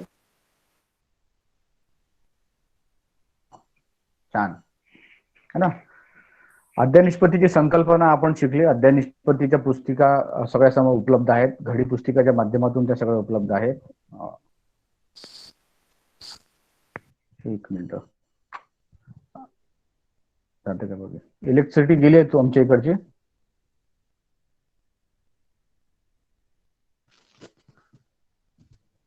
थँक्यू. ओके. याची संकल्पना काय तुमच्या लक्षात आली? आपण आतापर्यंत अध्ययन निष्पत्तीच्या बाबतीतली माहिती घेतली, नंबर 1. नंतर याच्या सगळ्या पुस्तिका आपण शाळा स्तरावर शिक्षकांना आणि सगळ्या गोष्टींना दिलेल्या आहेत. या लर्निंग आउटकम्स का ओरिजिन जो है वो MHRD central government of India है. उसके तौर पे सारे स्टेट ने, इंडिया के सगळ्या स्टेटनी, सगळ्या राज्यांनी त्या लर्निंग आउटकम्स आपल्या SCF च्या अनुकूल त्याचा ट्रान्सलेशन केलेलं आहे, ज्याला आपण राज्य अभ्यासक्रम आराखडा स्टेट करिक्युलम फ्रेमवर्क 2012 के अनुरूप सगळ्यांनी बदललेलं आहे. आणि त्या संदर्भातल्या घडी पुस्तिका, पोस्टर्स आणि सगळ्या गोष्टी आपण शेअर केलेल्या आहे. आणि 2017 पासून त्या पब्लिक डोमेन मध्ये आहेत की माझा मुलगा ज्या इयत्तेमध्ये ज्या विषयाची माहिती घ्यायसाठी जातोय तर तो का जातो याची माहिती त्या पालकांना व्हावी. आणि त्या पालकांनी त्या शाळा सिस्टीमला विचारावं, व्यवस्थापनाला विचारावं की माझा मुलगा या इयत्तेचा हा विषय समजून घेत आहे, तर याला या गोष्टी क्षमता आल्या पाहिजेत, तरच तो वरच्या वर्गात प्रमोट करण्यासाठी लायक आहे. अदरवाईज त्याच्या क्षमता आपण पूर्ण करून घ्याव्यात. जर त्या मुलांनी केल्या नसतील तर मुलांना करून घ्याव्यात किंवा शिक्षकांनी त्यामध्ये अधिक इनपुट देण्याचा प्रयत्न करावा. तर 2017 पासून पब्लिक डोमेन मध्ये आपण या लर्निंग आउटकम्स राज्य शासनाच्या वेबसाईटवर टाकलेल्या आहेत आणि प्रत्येकाला त्या बघण्यासाठी, वाचण्यासाठी आहेत. तशा पाठ्यपुस्तकावर प्रत्येक दिलेल्या आहेत. यासाठी आपण 3 प्रकारच्या बाबी याच्यामध्ये हाताळलेल्या आहेत. किती प्रकारच्या बाबी लर्निंग आउटकम्स में है? जसं पहिला है की प्राइमरी लेवल पे प्राथमिक स्तरावरच्या लर्निंग आउटकम्स 1ली ते 5वीच्या प्राइमरी लेवल के लर्निंग आउटकम्स का एक पार्ट किया है, त्याला आपण प्राथमिक स्तरावरील लर्निंग आउटकम्स 1ली ते 5वी. नंतर 6वी ते 8वी 6 to 8 के अप्पर प्राइमरी लेवल के UPS अप्पर प्राइमरी लेवलच्या लर्निंग आउटकम्स वेगळं जॉनर तयार केलेला, वेगळा दुसरा गट केलेला आहे. आणि 9वी आणि 10वीला लर्निंग आउटकम्स नसून 9वी आणि 10वीला क्षमता विधान आहेत. जैसे लर्निंग आउटकम्स के स्टेटमेंट को कोट न करते हुए हम उनको 9वीं और 10वीं को कॉम्पिटेंसी बोलते हैं. क्षमता विधान 9वी 10वीला आहे आणि ते पुस्तकामध्ये सगळ्या कोट केलेल्या आहेत आणि त्याच्या अनुषंगाने पुढे पुढे आपण जात असतो. एक तुमच्यामध्ये शेवटचा घटक आला की अशी अध्ययन निष्पत्तीची आवश्यकता काय आहे, याच्यावर सुद्धा चर्चा केलेली आहे की मुलांना काय माहिती आहे. जो बच्चों को पता नहीं है वो बच्चों को पता करवाना है. जो बच्चों को पता है वो बच्चों को मैं जी माहिती देतो त्याच्याशी रिलेट करणं आवश्यक आहे. आणि जो बच्चों को पता नहीं है वो मुझे बच्चों को पता करवा देना है. त्यासाठी मला मुलांना लर्निंग आउटकम शिकवायची आणि त्याची ती आवश्यकता आहे. पुढचा आहे 21व्या शतकातील 4 कौशल्य, असा शेवटचा भाग आहे. नेक्स्ट जाएंगे की अशा लर्निंग आउटकम्सवर आपल्याला काही 21st सेंचुरीची स्किल सुद्धा आपण इनबिल्ड केलेली आहे. ती काय केलेली आहे? पहिलं दिसतं आपण त्याच्यामध्ये क्रिएटिव्ह थिंकिंग. 21st सेंचुरीचे खूप सगळे स्किल्स आहे, पण त्याच्यापेक्षा आपण त्याच्यावर 4 स्किलवर जरा जास्त काम करतोय आणि त्याचा सहसमावेश आपण या लर्निंग आउटकम्स मध्ये घेतलेला आहे. लर्निंग आउटकम्स मध्ये पहिला आहे 21st सेंचुरी स्किल आहे क्रिएटिव्ह थिंकिंग, सर्जनशील विचार. कोण सांगेल कशाला म्हणतात क्रिएटिव्ह थिंकिंग किंवा सर्जनशील विचार? नवनिर्मिती सर. नवनिर्मिती. Very good. नवनिर्मिती म्हणजे फोड केल्यास ऐकू येते सर? फोड केल्यास नवीन नवीन संकल्पना आणून घेणे विद्यार्थ्यांची. बरोबर बरोबर. नवनिर्मिती. विद्यार्थ्यांमध्ये नवीन करायचं कोणते कौशल्य आहेत ते पडताळून तपासून पाहून त्यांच्या क्रियात्मक शक्तीला वाढेल. अच्छा, त्याला काय म्हणतो आपण? नवनिर्मिती. नवनिर्मिती. नवीन करण्याची काय उत्साह. अच्छा, ओके, व्हेरी गुड. अजून कोण सांगेल? घेतलेल्या शिक्षणातून नवीन संकल्पना जाणून घेण्याची क्षमता. हो का? बरं, छान, गुड. अजून कोण सांगेल बरं?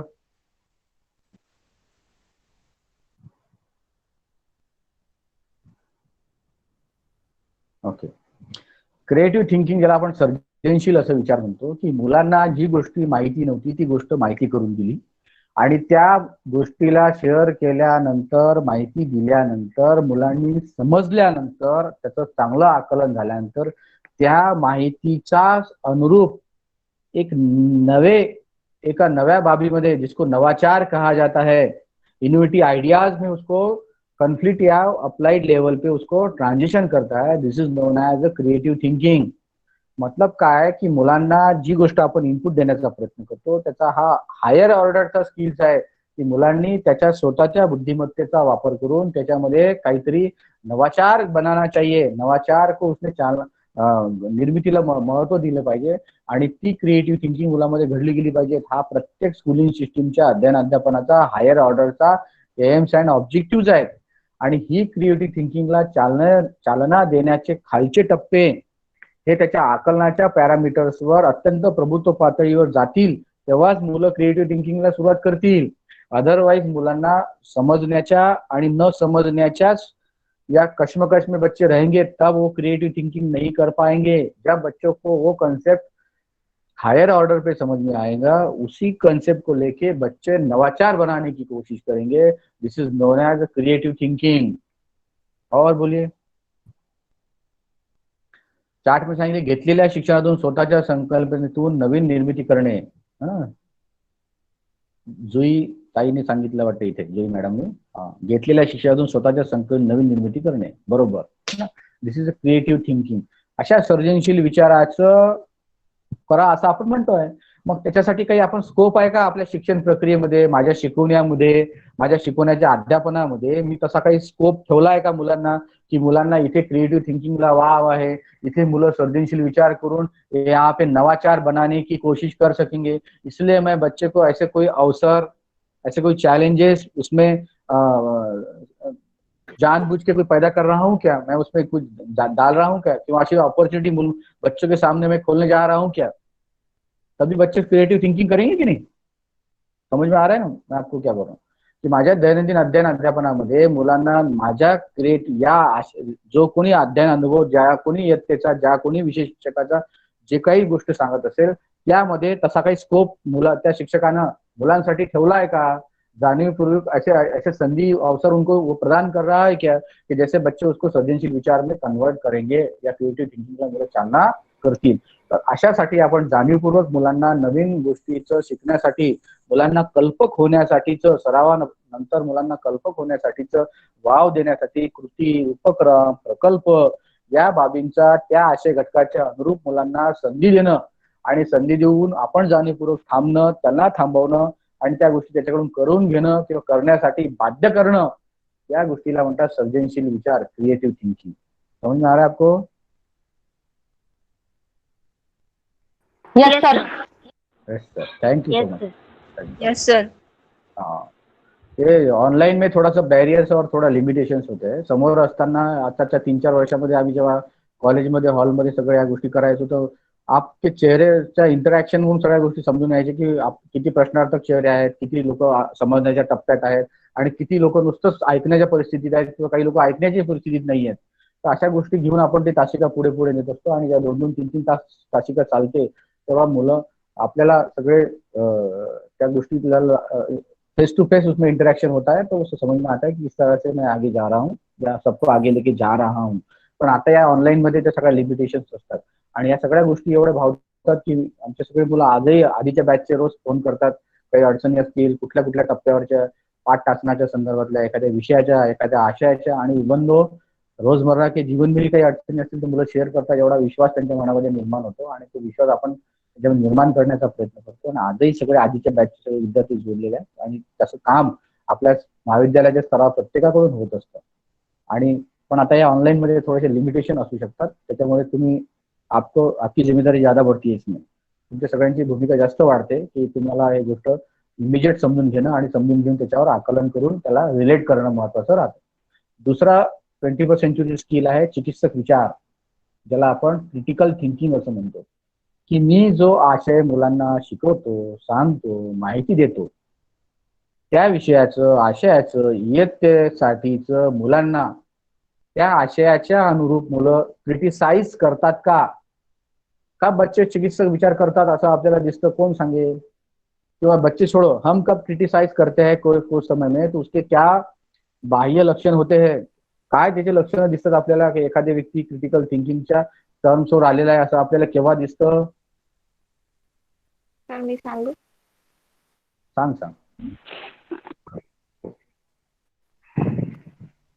जुना ज्ञान आणि नवीन ज्ञानाची सांगड घालून जेव्हा नवीन एखादी गोष्ट तयार होते, त्याचं डीपनेस आपण अधिक जास्त खोलापर्यंत जातो. आणि एक नवीन संकल्पना निर्माण होते, ती आहे एक क्रिटिकल थिंकिंग म्हणजे चिकित्सक विचार. बर गोष्टीच्या मुळाशी जाऊन अधिक खोल जाऊन एक नवीन गोष्ट तयार करणे, त्याचं कारण काय आहे, कशासाठी आहे, अपेक्षित वर्तन बदल घडवून आणणे म्हणजे चिकित्सक विचार. बरोबर. अजूनही काय अपेक्षित आहे आता हे आता तो ठीक आहे, समजा शांत आहे. और हा बोला मोनिका मॅम बोलिए. हा हॅलो सर. बोलिए. सर ते आता विज्ञानाचा घटक तुम्हाला शिकवलेला आहे, मग त्याच्यात तुम्हाला जर काही प्रॉब्लेम आला म्हणजे समस्या निर्मिती, ते समस्या तुम्ही ओळखणे म्हणजे क्रिटिकल थिंकिंग. ओके, समस्या निर्मिती. अजून कोण सांगेल? Hello sir, may I. Yes absolutely, Bhagyashree madam बोलिए. चिकित्सक विचार म्हणजेच आपण म्हणू शकतो की काहीतरी नवीन जाणून घेण्याची वृत्ती. जर आपण भूगोलाच्या घटकामध्ये विद्यार्थ्यांना नवीन म्हणजेच आपण जे शिकवलं त्याच्यामध्ये त्यांना काही प्रश्न निर्माण झाले, आपण त्यांना भूगोलाचा घटक शिकवला आणि आपण सांगितलं की अमावस्येला चंद्र दिसत नाही, तर त्यांच्या मनामध्ये विचार आणखी निर्माण होतो आणि ते आपल्याला विचारू शकतात की मग चंद्र कुठे जातो, म्हणजेच चिकित्सक वृत्ती. That is a critical thinking. Absolutely correct. की अमावस्याला चंद्र दिसत नाही म्हणजे अमावस्याला चंद्र का दिसत नाही, चंद्र कुठे जातो, है की नाही. तर क्रिटिकल थिंकिंगची अत्यंत अत्यंत अत्यंत प्रायमरी स्टेज म्हणजे प्रश्न विचारणे, प्रश्न उपस्थित करणे. आपण म्हणतो ना काय बा सारखं प्रश्न विचारतात तो लेखाचा, हा सारखं प्रश्न विचारतात. काही एखादी गोष्ट सांगायला गेली की हा प्रश्न विचारतो. म्हणजे काय की त्याच्यातलं प्राइमरी सिम्टोमेटिक बाब जी आहे की बच्चा हमें ऑप्शन्स रेज कर रहा है. आणि तुम्ही जगातलं कुठली गोष्ट बघा की प्रश्न विचारणाऱ्याकडे हे उत्तर मिळवण्याच्या बाबतीतल्या पेक्षाही उत्तर काय मिळू शकते यासाठीचं वेगळं कौशल्य हस्तगत करावं लागतं. मैं कहने जा रहा हूं की प्रश्न विचारणारा हा उत्तर देणाऱ्यापेक्षा एक पाऊल पुढे असतो किंवा विचार करण्याच्या टप्प्यावर जास्त असतो. त्याला दोन जास्त गोष्टी नॉलेज शेअरिंग करावं लागतं. बरोबर आहे की नाही. जसं टीव्हीच्या अँकरिंग मध्ये जर तुम्ही जाल तर टीव्हीचे अँकर जेव्हा त्या वक्त्यांना प्रश्न विचारतात तेव्हा ते प्रश्न विचारण्याचं स्किल इतकं सुंदर डेव्हलप झालेलं असते की याला हा उत्तर काय मिळवायचं आहे आणि आमच्या टीव्ही चॅनलवरती कशा पद्धतीने डिबेट पुढे न्यायचे आहे हे त्या अँकरला माहित असतं आणि म्हणून तो तशा पद्धतीने प्रश्न विचारत असतो. म्हणून काय तर प्रश्न विचारणं हे सुद्धा स्किल आहे आणि ते उत्तर देण्या इतक्या तोलामोलाचं नव्हे, एक पाऊल पुढे काकणभर असलं स्किल आहे. आणि ते स्किल केव्हा निर्माण होतं, जेव्हा तुमच्याकडे क्रिटिसाइज करने को आप जा रहे हैं, जब आप क्रिटिकल थिंकिंग के टर्म्स पर आ रहे हैं, तर तेव्हा आपण चिकित्सक विचाराला सुरुवात करत असतो. मग अशा स्कूलिंग सिस्टीम मध्ये मुलांना आपण चिकित्सक विचार करायला कशा पद्धतीनं संधी देऊ शकतो, अशा पद्धतीने संधी देऊ शकतो. का रे चुब्बास, तुला समजत नाही काय मूर्खासारखा प्रश्न विचारतो तू, असे प्रश्न विचारत जाऊ नकोस, सारखा प्रश्न विचारतो, तुला का असे प्रश्न पडतात, हा स्वतःचा काही अभ्यास करत जा. अशा सगळ्या ऐसे सब बातें बच्चों से करने से उसकी क्रिटिकल थिंकिंग डेवलप होंगी क्या? नो नहीं सर. सर. एग्जैक्टली. नहीं सर. एक तो कोटेशन ऐसा है की प्रश्न विचारणाऱ्या व्यक्तीला 5 मिनिटासाठी लोक हाशिये पे आणि मूर्ख समजतात. प्रश्न विचारणाऱ्या व्यक्तीला थोड्या वेळासाठी लोक मूर्ख समजतात, पण प्रश्न न विचारलेल्या व्यक्तीचं नॉलेज अज्ञानपणामुळे तो जीवनभर मूर्खापणासारखं सिद्ध वर्तन करत राहतो. समजलं का माझं मला काय म्हणायचं आहे. अगर एखादा बच्चा बार बार प्रश्न पूछ रहा है तो हम हाशिए पे लेते हैं, लेकिन जो प्रश्न पूछता ही नहीं वो जिंदगी भर हाशिए पे रहता है. ऐसा होता है क्या? ऐसा होता है का मुझे सांगते सर.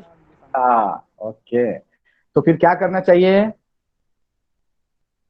प्रश्न विचारले पाहिजे, क्वेश्चंस को आंसर करना चाहिए सर. एग्जैक्टली. प्रश्नों को आंसर करना चाहिए और आंसर तो करो या मत करो, लेकिन प्रश्न को आप स्वीकार तो करो.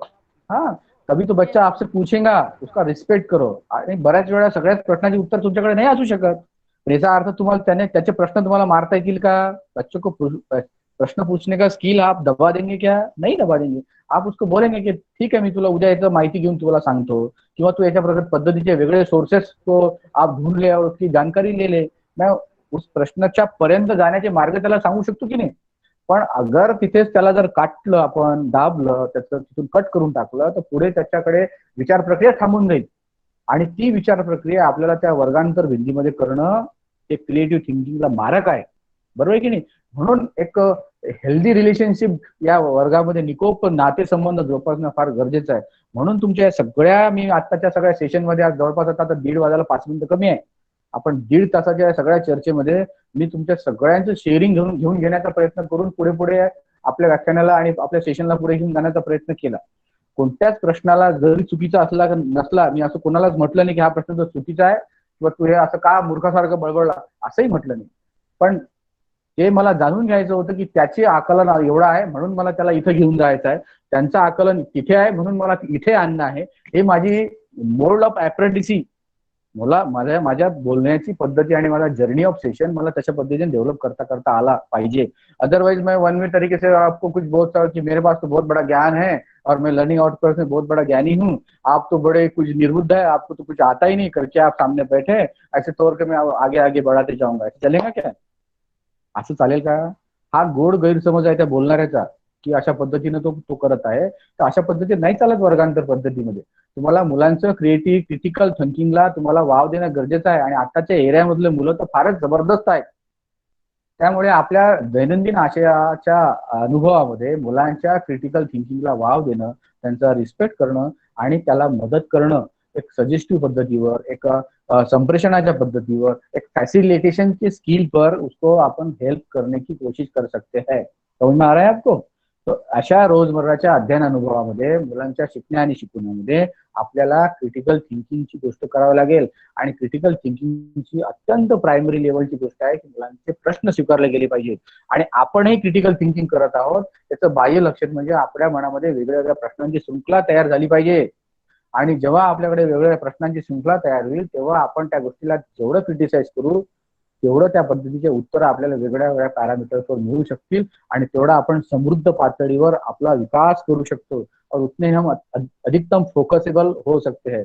आणि तेवढं आम्ही त्या गोष्टीच्या खोलाशी तळाशी जाऊन त्याचा आपण तो विषय गिळून पिळून खाऊ शकतो. ओके, समझ में आ रहा है आपको क्रिटिकल थिंकिंग? ओके, तो नेक्स्ट जाएंगे. Thank you. समन्वय आगे का स्किल है हमारा, समन्वय. This is known as collaboration, collaborative thinking. क्या लगता है आपको समन्वय किसको बोला जाता है? कशाला समन्वय म्हणायचं आणि कशाला कोलॅबोरेशन म्हणायचं? आणि हे का स्किल असेल 21st सेंचुरीचं स्किल काय आहे? क्या लगता है आपको? कौन बताएगा? कोणी सांगेल का? निखिल भाई आप है ना हमारे साथ, कुछ बताएंगे?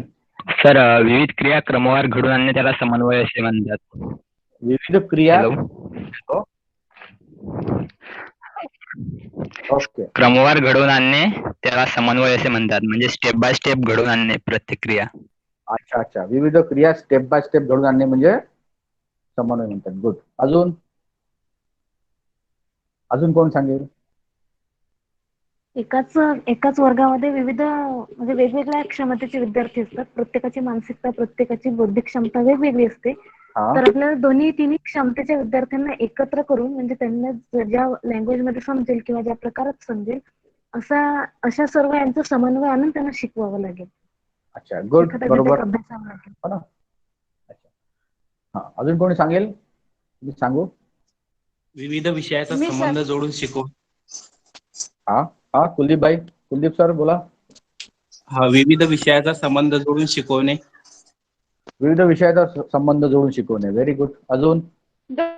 आता मी तुम्हाला एक उदाहरण, अपेक्षित वर्ण घडवून आणणे, परस्पर उद्दिष्ट साध्य करणे म्हणजे समन्वय. दोन समान अच्छा, वयाने सारखे परंतु मानसिक पातळी मध्ये विविधता असते. गुड. बहुत हुशार लोक आहे आप. समन्वय म्हणजे सर दोन विचारांना एकत्र करून आपला जो मुख्य हेतू आहे, उद्देश आहे, त्या उद्देशाला अनुसरून आपण कार्य करणं त्याला समन्वय असं म्हटलं जाईल. व्हेरी गुड निखिल भाई. छान सांगितलं तुम्ही. म्हणूनच तुम्हाला मी सुरुवातीला गुणी सज्जन आणि विद्वान म्हटलं आणि तुम्ही चांगल्या पद्धतीचे प्रश्नाची उत्तर देता. ऍब्सोल्युटली. समन्वय आणि कोलॅबोरेशन कशाला म्हणायचं? आता मी माझ्या 45 मिनिटाच्या तासिकेच्या संदर्भाने जर विचार केला तर जे गोष्ट इनपुट मी मुलांना देत आहोत किंवा मी तुम्हाला आता तुमच्याशी जे इंटरॅक्शन करत आहोत त्यावेळी तुम्ही माझ्या गोष्टी ऐकत आहात, त्यावेळी मी तुमच्याशी बोलत आहोत, त्याच वेळी तुम्ही परत माझ्याशी बोलत आहात, मी ऐकत आहोत, बोलत आहोत आणि तुम्ही समजत आहात आणि त्याला रिलेट करत आहात आणि रिलेट करून एखाद्या विषयाशी माझ्या विषयाशी जोडणी करत आहात. आणि बऱ्याच वेळा तुम्हाला ज्या गोष्टी पटल्या तर तुम्ही यस म्हणत आहात, नाही पटल्या तर शांत राहतात. परंतु ह्या सगळ्या गोष्टी सायमल्टेनियसली एकाच वेळी घडून होत आहेत, त्याला म्हणायचं कोलॅबरेटिव्ह. आणि त्याच्यातून जे बाहेर होत आहे विचार प्रक्रिया चालते त्याला म्हणतात कोलॅबरेटिव्ह थिंकिंग, की समग्रपणे समुच्चयपणे एखादी घटनाक्रमाकडे कशा पद्धतीनं मी रिस्पॉन्ड करतो. This is known as a coordination thinking, as a collaborative thinking. म्हणजे काय की मी जेवण करत आहोत तर मी एक घास माझ्या तोंडात टाकतोय, मी तेवढा दुसरा घास आणि माझे बोट ते पोळी तोडत आहेत, भाजीत बुडवत आहेत, त्याच वेळेस मग तो घास तोंडात जात आहे, मग माझे दात सज्ज आहेत, मग जीभ त्याला चव घेत आहेत, ते फिरत आहेत, चावत आहेत, आतमध्ये जात आहेत, मध्ये मी दुसरा घास घेत आहो, पाणी पण पित आहो आणि माझी नजर बोलत पण आहे, टीव्ही पण पाहत आहो, ऐकत पण आहोत, त्याचे टेस्ट पण समजत आहे. हा सगळा जो भाग आहे, पार्ट्स अँड छोटे छोटे घटक त्याचे आणि मायक्रो लेवलवर या सगळ्या गोष्टी माझ्या शरीर प्रक्रियेमध्ये घडून येत आहेत, हे सुद्धा कोलॅबरेटिव्ह थिंकिंगच्या पॅरामीटरवरच आहेत. म्हणजेच काय अर्थात की मुलांना मी एकाच वेळी वेगळ्या प्रकारचे भाषिक कौशल्य, अलग अलग किस्म के मैं लर्निंग स्किल दे रहा हूँ, अलग अलग किस्म का इंफॉर्मेटिव नॉलेज शेयरिंग कर रहा हूँ, अलग अलग किस्म के मैं उनको एग्जाम्पल शेयरिंग कर रहा हूँ. तर या सगळ्या गोष्टीचा त्याच्या भाव विश्वाच्या नॉलेजशी तो रिलेट करून तुमच्याशी एक नवीन गोष्ट रिस्पॉन्ड करून तुमच्याशी एका विशिष्ट निर्णयावर येतो, त्याला म्हणायचं कोलॅबरेटिव्ह थिंकिंग. समझ में आया क्या आपको? Yes sir. और या तो और एक नया एग्जांपल दूं क्या आपको? चलो, एक सेशन होने के बाद में कुछ लोगों ने खाना खाया होगा, तो ठीक, नहीं खाया होगा तो वो खाना खाएंगे. तो जिसने खाना खाया होगा जल्दी खाया होगा, लेकिन वो 3-4 बजे उनको भूक लगेगी. तो फिर जो रूम पे होंगे या घर पे होंगे लोग, त्यांनी ते लोक आता घरी काय बनवतील तर बघा 4 वाजता आपण एक सॉफ्ट ब्रेकफास्ट करत असतो छोटासा, म्हणजे भेळ करतो आपण, एखादे मुरमुरे घेतो. काय काय असते भेळ, त्या भेळचे इन्ग्रेडियंट ना, किती प्रकारचे सगळ्या गोष्टी असतात त्या ना, मुरमुरे असतात, चिवडा असतो, कांदा असतो, टोमॅटो असतो ना, त्या खटाई असते, सो मेनी थिंग्स, अलग अलग इंग्रेडिएंट वो भेल में होते हैं ना. फिर जो एक प्लेट में परोसा जाएगा और एक चम्मच से खाया जाएगा, तो वो सारे इंग्रेडिएंट की टेस्ट आपल्याला त्या भेलची एकच लागत असते. This is known as a collaborative. उसको भेल कहा जाता है, एक ही नेम है भेल. ऐसा बोलते हैं क्या है, मुरमुरे वेगळं, चिवडा वेगळा, टोमॅटो वेगळं, वगैरे वगैरे सगळं, मटकी वेगळी, असं म्हणतो का आपण? या सगळ्या मसाल्याचं उदाहरण घ्या तुम्ही. एखाद्या मसाल्यामध्ये कितीतरी मायक्रो लेवलवर इन्ग्रेडियंट असतात आणि त्याचा सगळा त्याची ग्लोरी आणि त्याचा ग्लोरीनेस, त्याचा सगळा टेस्ट वेगळा होत असतो, परंतु आपल्याला एकच भाजीची टेस्ट लागते आणि त्याला आपण म्हणतो कोलॅबरेटिव्ह थिंकिंग. ऐसे ही बच्चों के तरीके से बच्चों को बहुत सारी बातें आप उनको समझाइए, दीजिए, और उन्होंने त्यांनी घेतली आणि घेतल्यानंतर त्यांनी एका विशिष्ट पद्धतीनं समग्रपणे समुच्चय पद्धतीनं रिस्पॉन्ड करणं, त्याला म्हणायचं कोलॅबरेटिव्ह थिंकिंग, समन्वय, कोऑर्डिनेशन. ओके, याची काय गरज आहे बरं? इसकी क्या एजेंसी है, क्यों मैं आपको बता रहा हूँ और क्यों समझा रहा हूँ और क्यों आप समझ रहे हैं कि ये कोलैबोरेटिव थिंकिंग होना चाहिए? इससे क्या होगा? कोण सांगेल बरं याची काय गरज आहे याची? म्हणजे का सांगतो आपण, का चर्चा करतो याच्यावर?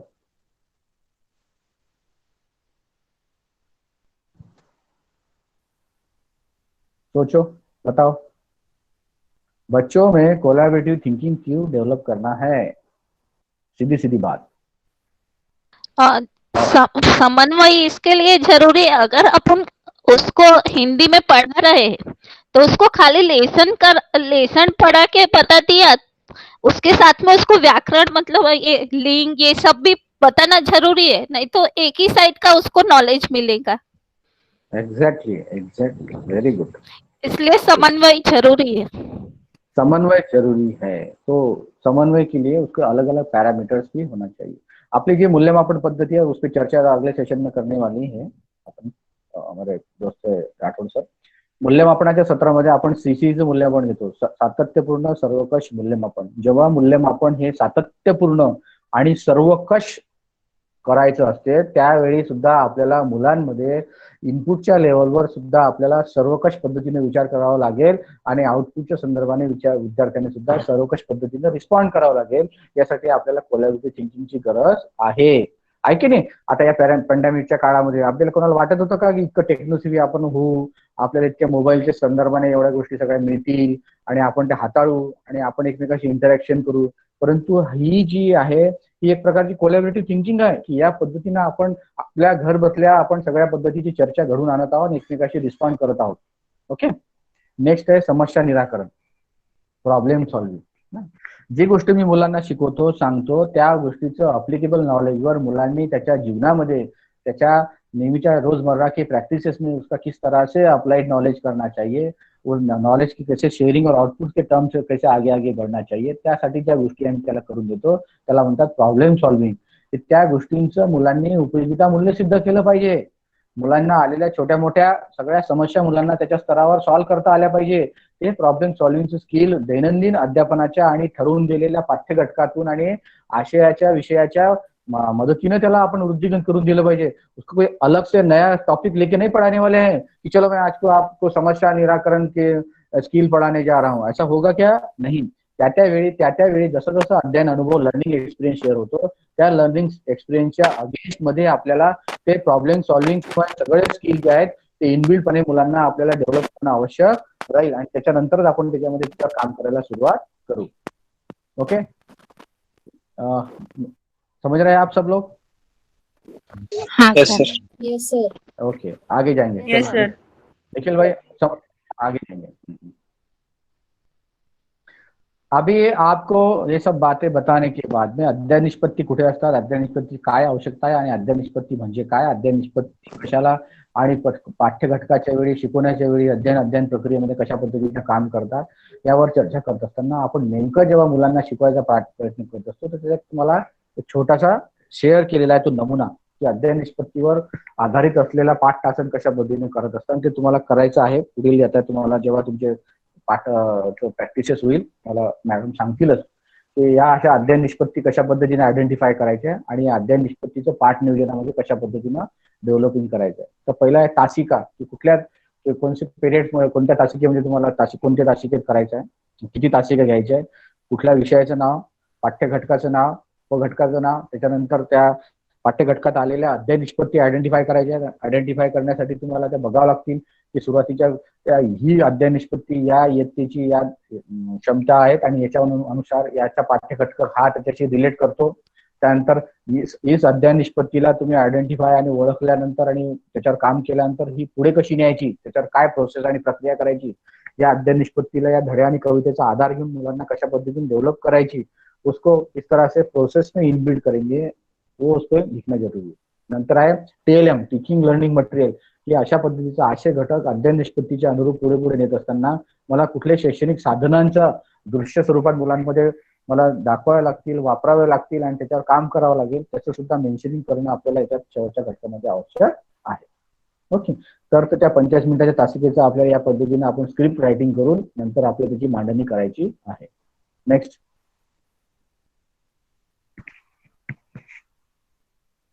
नंतर आहे विषयवार कृती.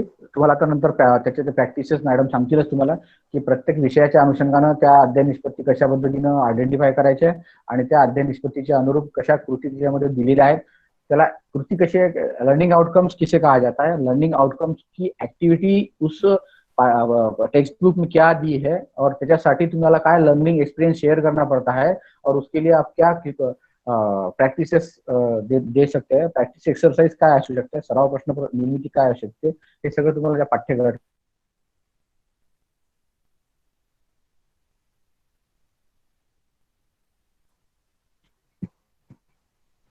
हॅलो अशा अध्ययन निष्पत्ती. Hello Kathode sir. हा मॅडम.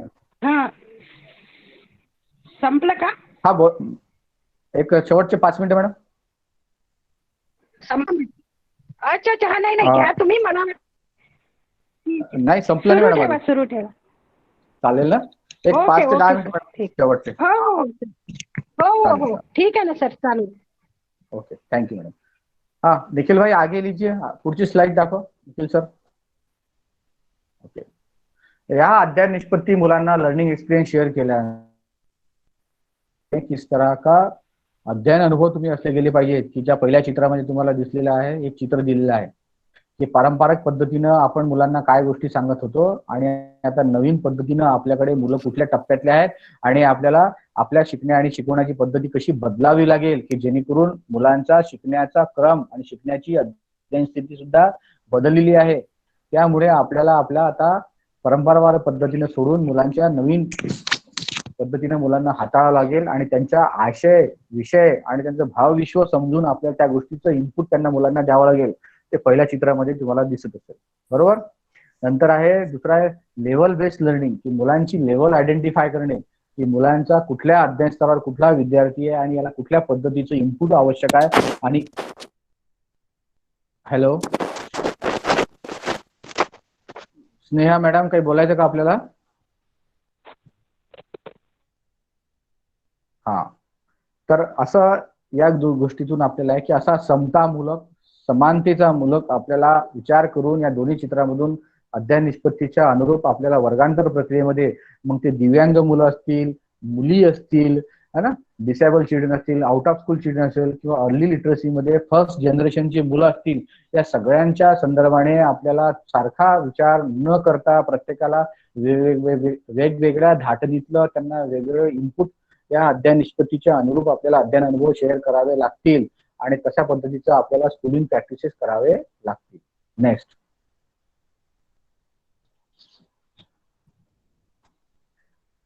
आता आपल्याला काही गट काम करायचं असते पण आता इथे शक्य नसल्यामुळे तुम्ही तुमच्या स्तरावर त्याची माहिती घेऊन बघाल की विषयवार गटामध्ये काय करायचं आहे. की आपल्या विषयाची माझ्या ज्या विषयाची मला मेथड्स आहे त्या मेथडच्या अनुषंगाची व्याप्ती काय आहे, त्या विषयाची म्हणजे कुठल्या पद्धतीने तो विषय आगे आगे बढ़ावा है, उसका क्या लिमिटेशंस है, ठीक आहे. त्या वर्गाचे अध्ययन निष्पत्तीच्या गोष्टी कशा आहेत ते मला आधी समजून घेणं, त्याचं वाचन करून घेणं. तिसरा पॅरामीटर आहे की वर्गावर विषयावर या अध्ययन निष्पत्तीचा शोध घेणं आणि त्यावर कृती तयार करणं. की या अध्ययन निष्पत्ती आयडेंटिफाय करणं आणि या अध्ययन निष्पत्ती आयडेंटिफाय केल्यानंतर त्याच्यावर ऍक्टिव्हिटी डेकोरेट करणं, तयार करणं आणि त्या मुलांमध्ये डिराईव्ह करणं. नंतर आहे सादरीकरण, ज्याला आपण कशा पद्धतीने एक्झिक्युशन करू, मुला त्या अध्ययन निष्पत्तीच्या लर्निंग एक्सपिरियन्स कशा पद्धतीने शेअर करू. मॅडम आई, मला माहिती आहे माझा वेळ संपलेला आहे पण शेवटचे 5-10 मिनिटं आता आपण करूया. आपला पेशन्स आपण राहू. तुमची 31 ची वेळ आहे ना? ओके. सराव प्रश्न निर्मिती करणे की मी मुलांना ज्या गोष्टी शेअर केल्या सांगितल्या त्याच्यावर मुलांना कुठल्या गोष्टी मुलांना जाणून घ्यायच्या, समजून घ्यायच्या आणि इव्हॅल्युएशन्स आणि मॉनिटरिंगच्या मेथड्सवर मुलांना मी प्रॅक्टिसेबल एक्सरसाइज काय देईल त्याला सराव प्रश्न निर्मिती करणे आणि शेवटी परत त्याचं सादरीकरण करणे. या सगळ्या टप्प्याच्या माध्यमातून तुमचं गटकार्य या अध्ययन निष्पत्तीच्या माध्यमातून पुढे पुढे जात असते. Okay, next. आणि जायला पाहिजे.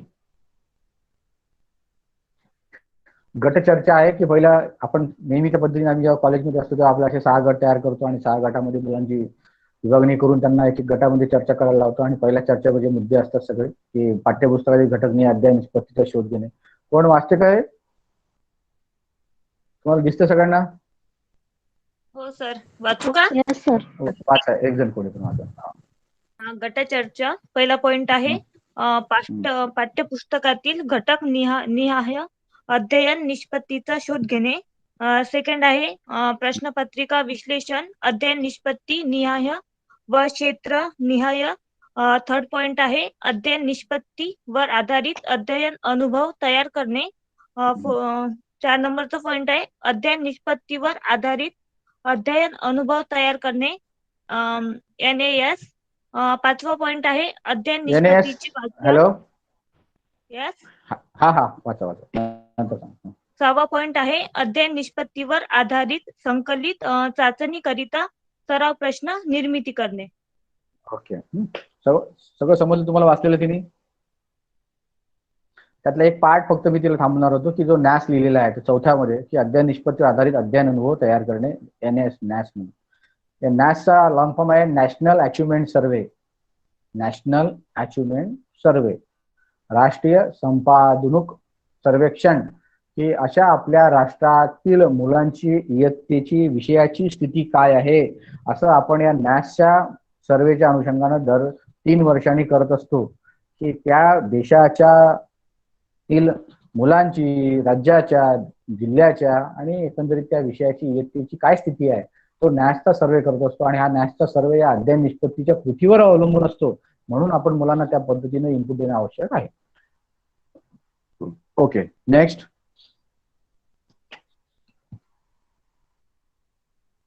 आशा कोण वाचेल पुढे? पुढचं घेऊन निखिल भाऊ. हा येस सर. हा वाचा, निधीताई वाचा. पर्यवेक्षण नंबर 1 मूलभेट. पर्यवेक्षण नंबर 1 मूलभेट, शिक्षकांकडे अध्ययन नी पुस्तिका उपलब्ध असणे. नंबर 3 चालू घटकातील अध्ययन नी ची माहिती असणे. नंबर 4 दैनिक पाठ वाचन. नंबर 5 अध्ययन निष्पत्तीचे वाचन. नंबर 6 वर्गाचा नी माहिती असणे. नंबर 7 कृती निर्मिती व अध्ययन अनुभव. नंबर 8 पाठ्यपुस्तका व्यतिरिक्त अनुभव. नंबर 9 प्रश्न निर्मिती NAS व संकलित 1 व 2 ची प्रश्नपत्रिका. हा आता ते आणि म्हणजे काय? अध्ययन निष्पत्ती आणि अध्ययन है ना. पर्यवेक्षण म्हणजे मॉनिटरिंग कसं करायचं की या मुलांची अध्ययन निष्पत्ती पूर्ण झाली आहे की नाही झाली, शिक्षकांनी मुलांना शिकवलं का नाही शिकवलं, यासाठी आपल्याला काय करावं लागेल. तर पहिला आहे मूलभेट, की मुलांच्या कडचं चर्चा करून की हा पाठ्यघटकातले या हिडन पॉइंट्स मुलांना शिकवल्या का, समजल्या का. हाँ, आणि समझल्यानंतर त्याच्यानंतर मुलांना बच्चों को डायरेक्टली कांटेक्ट और इंटरेक्ट करना, उसके बाद में हमें पता चलेगा कि उसमें लर्निंग आउटकम्स इनबिल्ट हुए कि नहीं हुए और टीचर ने उसमें पर्कुलेट किए कि नहीं किए. इसलिए बच्चों से मिलना ये सबसे बड़ी बात है. सेकंड है शिक्षकांकडे अध्ययन निष्पत्तीची पुस्तिका उपलब्ध असणे, कि या बच्चों को अध्ययन निष्पत्ति पर पढ़ाने के लिए टीचर्स के पास ऐसे लर्निंग आउटकम्स का किताब या टेक्स्ट बुक किंवा बुक किंवा त्याची माहिती आहे का, उसमें पढ़ा हुआ है क्या, उसको जानकारी है क्या. ये सबसे बड़ी बात है. बाद में उसको जानकारी होगा तो ही वो बताने की कोशिश करेगा ना. हाँ, या सगळ्या बाबतीत दैनिक पाठ वाचन आहे, डेली नोट्स कैसे बनाया हुआ है, अध्ययन निष्पत्तीचे वाचन जैसे डिकोडिंग किया हुआ है कि हर क्लास वाइज अध्ययन निष्पत्ती किस तरह से होते हैं और उसको किस तरह से डिकोड किया हुआ है. वर्गांच्या अध्ययन निष्पत्तीची माहिती असणे, त्याची माहिती करून घेणे. कृती निर्मिती व अध्ययन अनुभव, किस तरह से अध्ययन निष्पत्ति है, उसकी एक्टिविटी कैसे तैयार की जाती है और वो लर्निंग एक्सपीरियंस किस तरह डेकोरेट करके परफेक्ट करता है, एक्सेट्रा एक्सेट्रा. और पाठ्यपुस्तका व्यतिरिक्त काही अध्ययन अनुभव मुलांना तो शेअर करतो का आणि सांगतो का ना त्याच्यावर. और लास्ट में प्रश्न निर्मिती न्याय और संकलित 1 और 2 की प्रश्नपत्रिका, कि बच्चों को इवेल्युएशन मेथड में अध्ययन निष्पत्ति पूरी हुई कि नहीं हुई, इसके लिए हम उसको एक क्वेश्चन पेपर देके उसकी मालूमात लेते हैं. ये है मॉनिटरिंग के मेथड्स और टूल्स एंड टेक्निक्स, जो इस तरह से उसकी मॉनिटरिंग कर सकते हैं, ऐसे हम पर्कुलेट किया है या टीचर ने उस पर डेवलप किया है. हाँ? तो थैंक यू सो मच ना निखिल भाई. जिस दौर में कोई किसी का नहीं सुनता, उस दौर में आप लगातार 1.25 घंटे से सुन रहे हैं, तो आपको धन्यवाद तो बनता ही है. कुछ काफी लोग हैं, 20, 25, 30 लोग तो छोड़ के गए हमें, शायद उनको बोर हुआ है या इससे भी बड़ा जरूरी काम होगा, तो नो प्रॉब्लम. लेकिन आप रुके हैं तो रुकने वाले का ज्यादा शुक्रिया करते हैं. आणि सगळ्यांचा आम्ही धन्यवाद आणि आभार व्यक्त करतो की खरंच ज्या काळात कोणी कोणाचं ऐकत नाही त्या काळात तुम्ही सारखं जवळपास 1.25 तासापासून ऐकत आहात, त्याबद्दल आपल्या सर्वांचे मी मनपूर्वक या ठिकाणी आभार व्यक्त करतो. माझ्या परीने मी अध्ययन निष्पत्तीवर आपल्याला जुजबी स्वरूपाची प्राथमिक माहिती देण्याचा प्रयत्न केला आहे आणि आपणही त्याच्यावर बऱ्याचशा गोष्टी समजून घेण्याच्या टप्प्यामध्ये आल्या असाल अशी धारणा आणि अपेक्षा व्यक्त करतो आणि या ठिकाणी थांबतो. आणि पुन्हा एकदा डॉक्टर आशा धारसकर मॅडम आणि डॉक्टर वसुधा देव मॅडम आणि आपल्या सर्वांचे या ठिकाणी मनपूर्वक आभार व्यक्त करतो. माझ्या वाणीला या ठिकाणी विराम देतो. धन्यवाद सर्वांचे. खूप खूप धन्यवाद सर. आपले खूप खूप धन्यवाद सर. अध्ययन निष्पत्तीच्या या कार्यशाळेमध्ये आपण खूप महत्वाची आम्हाला माहिती दिली. त्यामध्ये अध्यापन निष्पत्ती नेमकी काय आहे आणि विषयवार कृती, अध्ययन अनुभव व सराव प्रश्न निर्मिती या 2 सत्रामध्ये आपण आम्हाला खूप काही माहिती दिली. प्रमुखतः अध्ययन निष्पत्ती याच्या व्याख्येपासून, संकल्पनेपासून तर ह्या सर्व गोष्टी आपण आम्हाला अतिशय सखोल पद्धतीने समजून सांगितल्या, त्याबद्दल मी खरोखरच आपले आभार मानतो आणि शासकीय अध्यापक महाविद्यालयाच्या वतीने देखील आपले आभार मानतो. खूप खूप धन्यवाद सर. थँक्यू सो धन्यवाद मच. काठोळे सर. धन्यवाद मॅडम. धन्यवाद काठोळे सर. हो, खूप छान सांगितलं, खूप छान होत. Thank you so much madam. आणि सर्व विद्यार्थ्यांना सांगण्यात येते की दुपारचं जे सेशन आहे ते 3 वाजता सुरू होईल आणि त्याच्या 10 मिनिट आधी सर्वांना लिंक दिल्या जाईल. टेलिग्रामवर लिंक पाठवल्या जाईल. तर त्या लिंक वरून जॉईन व्हायचं 3 वाजता. ठीक आहे. Okay ma'am. Okay ma'am. Okay ma'am. Thank you madam. मी लिव्ह करतो आता. निखिल, दुपारचं सेशन 3 वाजता सुरू करशील. हो हो हो हो. Okay sir. Thank you. Thank you so much once again. Have a good day. Bye. ठेवतो.